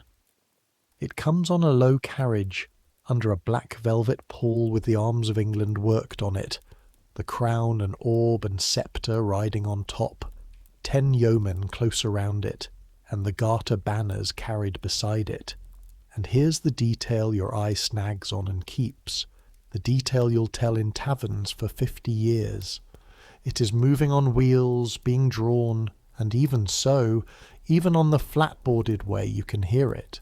Under the drums, under the brass, in the gaps of the music, the boards you're standing on complain as it passes, a deep working groan travelling along the walkway, plank by plank, through your feet, the voice of half a ton of king going by 4 feet from your torch, and the smell goes by with it, lime and velvet and pitch smoke, and underneath, faint, unarguable, one last time, the sweetness, and then it's past, and the boards quiet behind it like water closing. And directly behind the coffin, as chief mourner, walks the new King of England. And the new King of England is the evening's whole scandal, and you get him for 11 slow yards. William IV, 64 years old, a sailor most of his life, with a head, people say, like a pineapple. And there he is, in his admiral's uniform with a long purple train carried behind him, and he is not solemn. At the distance of 4 feet in torchlight, there is no mistaking it. He walks with a rolling quarter-deck cheerfulness, and he's looking about himself at the galleries like a man at a regatta, and as he passes a knot of officers he knows. You see him, you personally, with your own smoke-stung eyes. See the chief mourner at his brother's funeral, give a little sideways duck of the head, and put out his hand and shake hands, walking, smiling behind the coffin, and a gasp and a ripple of something that is absolutely not grief runs along the gallery above you. He has waited 64 years to matter, third son, never meant for the throne, and his brother's death has made him the most important man in the world, and he is having, visibly, at his brother's funeral, one of the best evenings of his life. The papers will scold him for it. The diarists will sharpen themselves on it. One of them, a clever, spiteful gentleman called Greville, has already written of the dead king that a more contemptible, cowardly, selfish, unfeeling dog does not exist, and will shortly note that the new one behaved at the funeral with an indecent levity. And you, 4 feet away, holding your torch, watch the purple train slide by over the boards like a snake's shadow, and find that you can't summon the outrage. It's too human what you're looking at. A younger brother who was never loved enough, outliving at last the brother who took all the light. Nobody cried at this funeral. At least William didn't pretend to. The procession takes the best part of an hour to pass into the chapel. All of it. Hundreds of the great and their trains and their heralds, and the doors of St. George's receive them. And the service happens inside, in the black-hung, candle-hollowed dark you built with your own cracked hands, and you are not inside for it. Of course you're not. You're on the boards with your torch, which is burning down now, the heat of it walking slowly closer to your fist, and you stand your post and take the service the way the whole hill outside takes it, as sound leaking through stone. The organ felt more than heard. The choir rising thin and pure through the walls into the night air, singing man that is born of a woman hath but a short time to live, while the minute guns keep their iron count out on the terraces, and the bell tolls on, and moths swim in and out of your torchlight, and somewhere behind you in the gallery a ticket-holding gentleman complains, audibly, at length, about the lateness of the hour. Inside, they say afterwards, it was worse than outside. The chapel was so crowded and so hot that gentlemen stood on the very altar steps to see. There was chatter during the anthems. There was, near the organ, actual laughter, quickly smothered. The peers had been kept waiting for hours, and some of them, it was whispered, had dined too well against the boredom. And when the moment came for the coffin to be lowered, the great machine under the floor cranking it down into the royal vault, the assembled nobility of England pressed forward to look into the hole with the frank appetite of a crowd at any street excavation. And then, the instant the anthem released them, they bolted for the doors like a school let out, and Garter King of Arms could barely finish proclaiming the styles of the late most high, most mighty, and most excellent monarch over the noise of departure. He went into the dark under the chapel a few minutes before midnight, down through the chalk into the passage his own father was laid in 10 years before, shelf on stone shelf of them down there, The whole quarrelling family gathered at last into one cold room, and the locket, if the story is true, going down with him, the painted eye closing its 40-year watch under 1/2 ton of lead and oaken velvet. 12 feet below the floor you nailed the black cloth beside. And no one cried. Say it plainly, because the plainness is the whole of it. 30,000 came to look, and hundreds walked in the procession, and the guns spoke every minute for hours, and the whole apparatus of a great nation's sorrow was assembled, ordered, as Ned would say, from the warehouse, complete in every particular but one. You were there, at the edge of the boards, with the light in your fist, and you can testify. The item the trade cannot supply was not supplied. The torches are doused after midnight in barrels of sand set along the route, yours among them, thrust down hissing into the grit, and the darkness that comes back when hundreds of torches go out in the same quarter hour is a darkness with weight, and through it, everywhere invisible, you hear the ticket holders streaming away downhill to fight for beds and coach seats, laughing, calling to each other, discussing where supper might be got at this hour, the sound of an audience leaving, and the castle stands over it all with its one tolling bell, and you make your way back to the stable range with your scorched wrist, and your rope-striped palms, and the smell of pitch in your hair, and you sleep like a stone at the bottom of a well. The taking down takes longer than anyone expects. It always does. A funeral goes up on fear and comes down on fatigue. For 4 more days you unbuild what you built. The galleries come apart, plank by shrieking plank, every nail you drove now arguing its way back out with that particular tearing squeal that sets your back teeth on edge, hour after hour of it, and the planks are stacked and told off and carted, already sold, most of them, to a timber merchant in Eton who bought a king's funeral by the wagon load before it had even happened. In the chapel, the black comes down, and the room performs a slow resurrection in front of you. Each length of cloth you unpin lets a strip of the real chapel back into existence.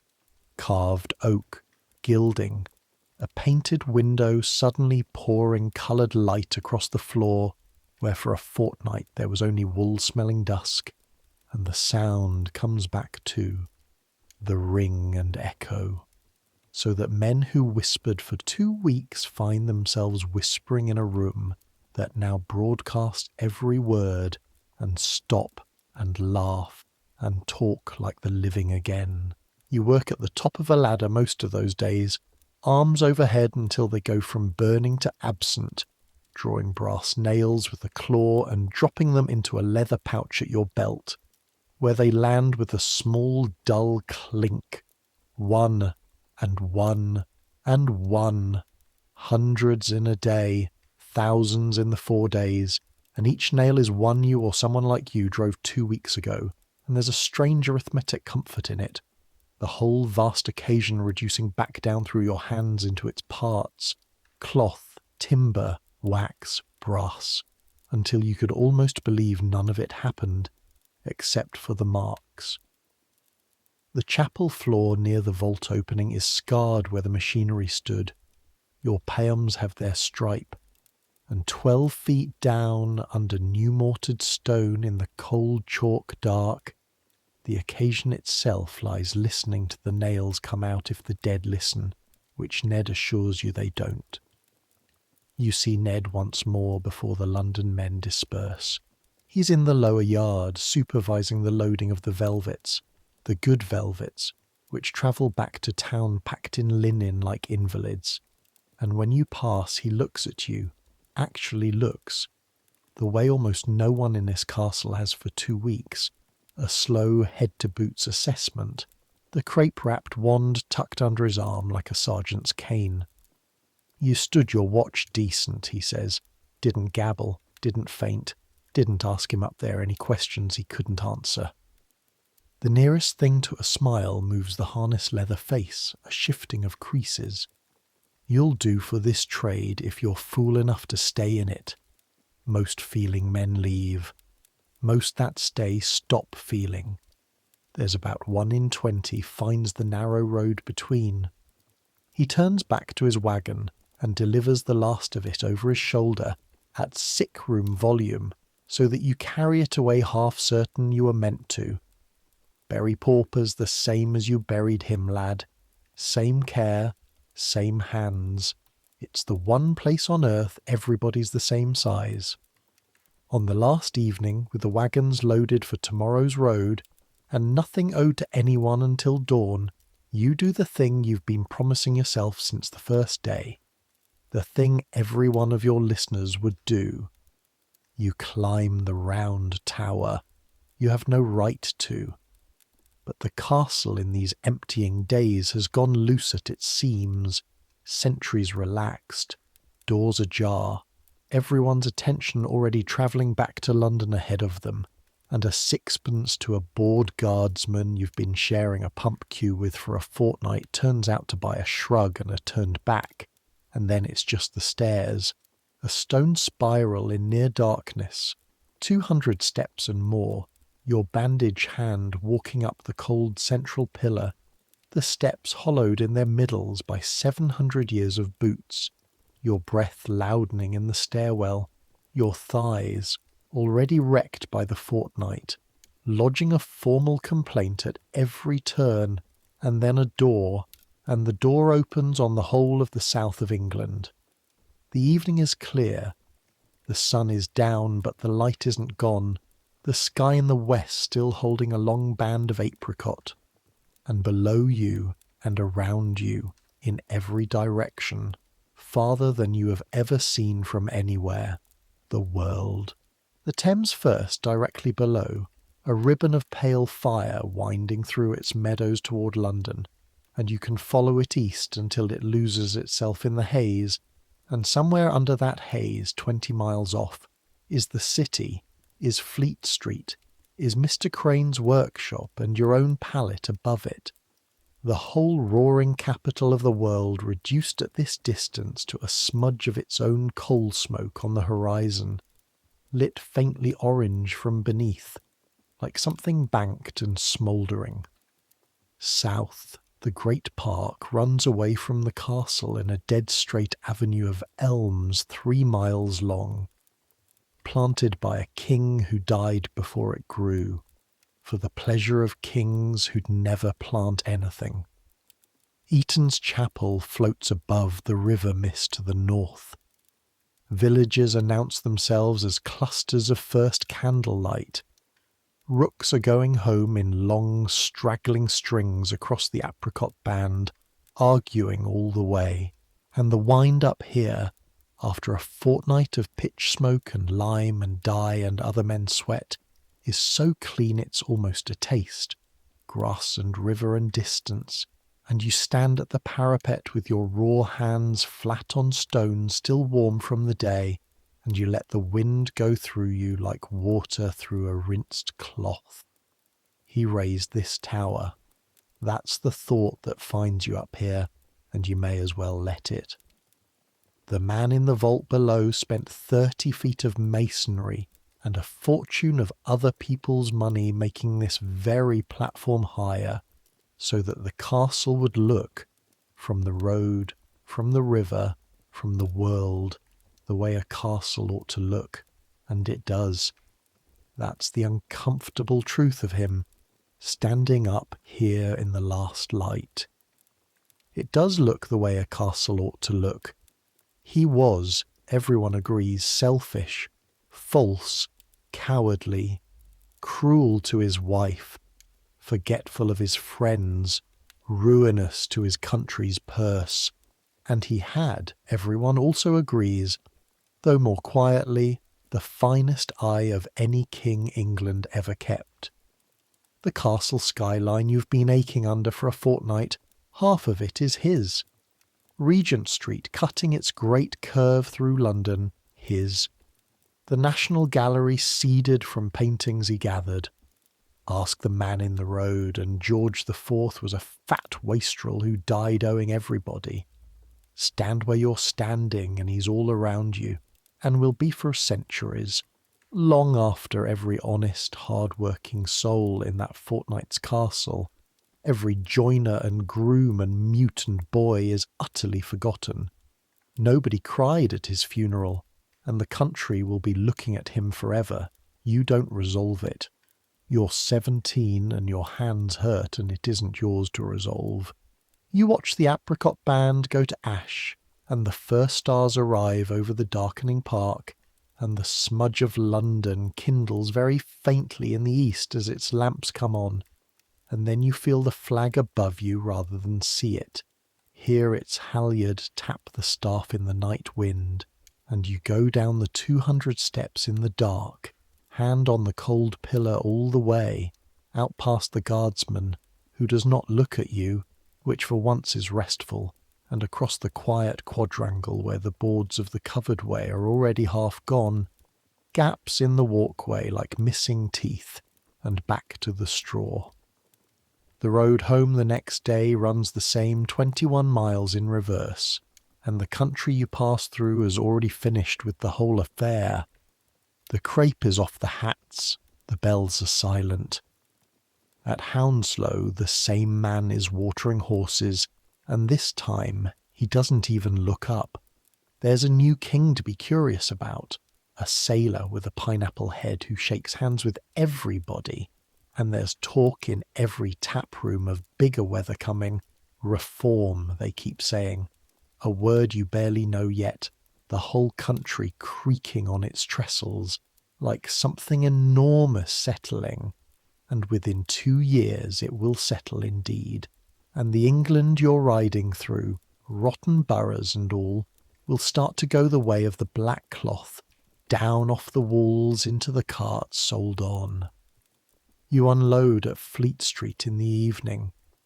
Mr. Crane examines the returned goods with one finger, counting the same as ever, and when he's done he looks at your hands, turns them over in his gentle ones, inspects the stripe across the palms, the cracked scabs, the torch scorch on the wrist, and says nothing about any of it, and then says, "There are child's funeral Thursday, Spitalfields, Weaver's family, plain elm, no feathers, they can't run to feathers." He rolls your hands closed for you like shutting 2 small books. You'll walk ahead of it. Wash your hands. A weaver's child. Plain elm, 16 pounds of coffin instead of 1,000. 4 bearers instead of 16. And there will be no galleries, no guns, no heralds. And the mother, you already know, because you know this trade now. The mother will cry so hard that the street will stop to let the little procession by. Carters standing at their horses' heads with their hats off. Strangers weeping who never knew the child. More honest grief in 40 yards of Spitalfields than in the whole torchlit half-mile of Windsor. Same care, same hands. You understand the old mute now. It wasn't kindness he was teaching you. It was accuracy.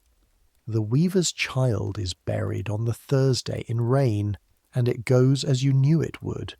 You walk ahead of the little elm coffin down Fournier Street with your wand and your weepers, 17 years old and the most senior thing in the procession except grief itself.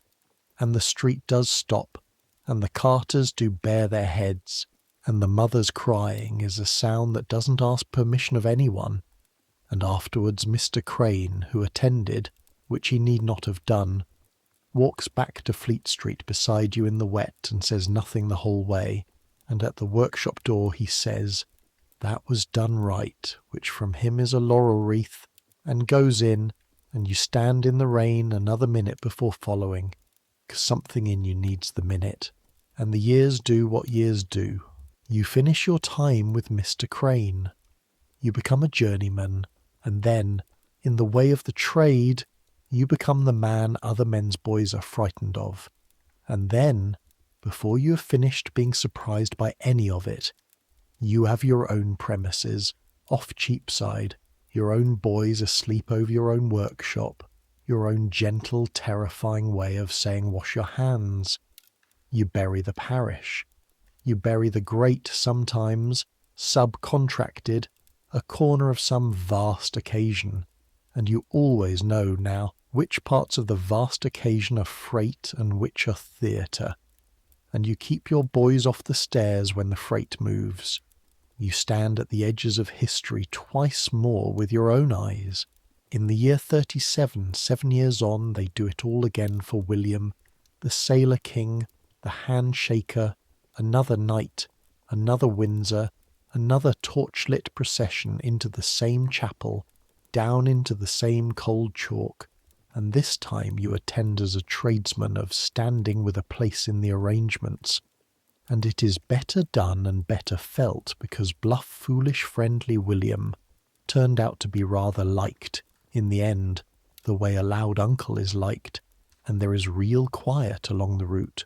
And then, decades on, an old man, you stand in an immense silent crowd in a London gone strange with lamps and telegraphs and iron bridges, and watch the guns and the gun carriage go by for the Duke of Wellington. A state funeral with 1.5 million people in the streets, and actual tears on actual faces as far as you can see in every direction, and you think, there it is at last. The thing Windsor was pretending to be, and you take off your hat with everybody else, and your eyes, to your own astonishment, are wet, and you understand finally, standing in that crowd, that you had been waiting 40 years to find out what the machinery feels like when there's a heart in it. The stripe on your palms fades by the time you're 25 mostly. On cold mornings, all your life, closing your hands around the first tool of the day, you can find its ghost. You tell the story, of course, in your own workshop, to your own boys, on slow winter evenings with the stove ticking, the way Ned told his stories to you, at the same volume, and you notice, telling it, which parts have survived the years and which have quietly left, and it isn't what you'd have predicted. The crown, the heralds, the procession, all of that has gone flat and small like prints of itself.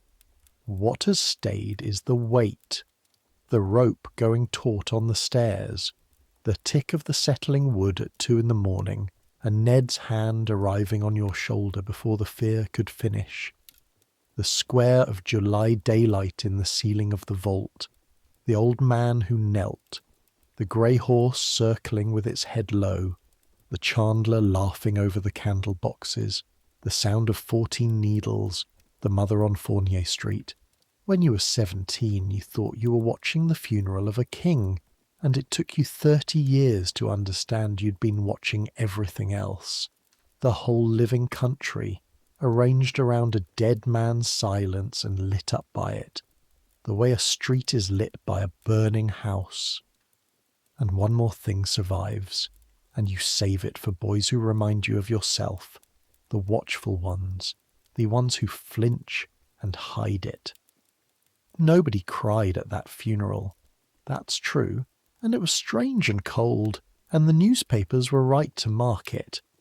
But you were there, and you will insist on this to the end of your days, that the work was done with care anyway. The wick was trimmed at 2 a.m. for no living eye. The rope was paid out slow at the turn. The lead was drilled quietly and cleanly by a man who took no pleasure in it and told no one.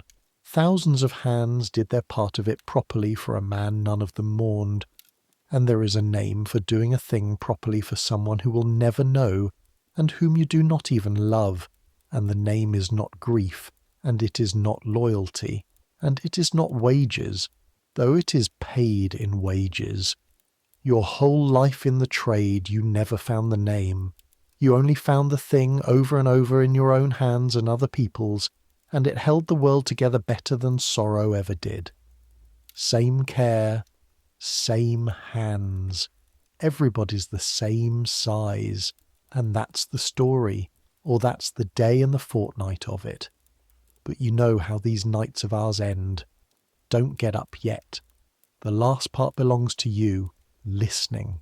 Because Thomas goes to bed that night, back on his own pallet above the workshop in the ordinary noise of Fleet Street, cartwheels and a distant fiddle, and the watchman crying the hour, and his body is one long dull ache from boots to neck. The good kind of ache now, the kind that has stopped asking anything of him, and his scabbed hands lie open on the blanket, finished, and the bed that seemed hard 3 years ago receives him like an old friend. He is warm enough, fed enough, home enough. He has carried a king's rope and a stranger's torch, and he will carry a weaver's child, and his hands will learn to do all three the same way, and that, in the end, is the whole of a working life. And it is enough. It is enough. It is enough. Let the fortnight go now. Let the guns stop counting the minutes, because the minutes don't need counting any more. Let the torches stand doused in their sand. Let the black come down off every wall, and the coloured light back onto every floor. Let the drums unwrap. Let the great bell hang silent in its tower, and the tower stand quiet over the dark river, and the river run down past the sleeping meadows to the sleeping city, the way it did before any of them, and will after all of us. Down under the chapel in the chalk, the quietest company in England keeps its own long watch, and needs nothing from anyone. Not candles, not trimming, not tears, not even remembering. Dead's dead, the old mute said. It's the simplest thing there is. It's the living that are complicated, and you're one of the living. That's the complicated, lucky, aching thing you are. You had a day-to-day, whatever it held, and it's over now, fully over as 1830, and nothing more is asked of you until morning. Centuries have passed. The last torchlit funeral guttered out, and gaslight came, and electric light, and the light you fell asleep by tonight. The castle Thomas climbed still stands on its chalk hill, and the tower George raised still catches the last sun, and 30 generations of tourists have photographed it, without once thinking of the boy on the parapet. The trade goes on too. Somewhere tonight, someone is sitting up with a body, keeping the old watch, being the maintenance while others are the ceremony. Some things don't change. The need for hands that will do the work, that doesn't change. The difference between a big funeral and a real one, that doesn't change either. And the need, at the end of a long day, for the day to be allowed to end, that has never changed once in all the history of the world. So let it end. Let sleep come up the stairs to you now, quiet as a boy in list slippers on castle business of its own. Let the sounds of your own street fade the way Fleet Street faded for Thomas, cart by cart, voice by voice. Let your hands lie open. They've done enough. Let your thoughts slow and settle and creak once or twice like old wood under a fair weight, and go still. You've stood your watch. You stood it decent. Take your rest now. Good night.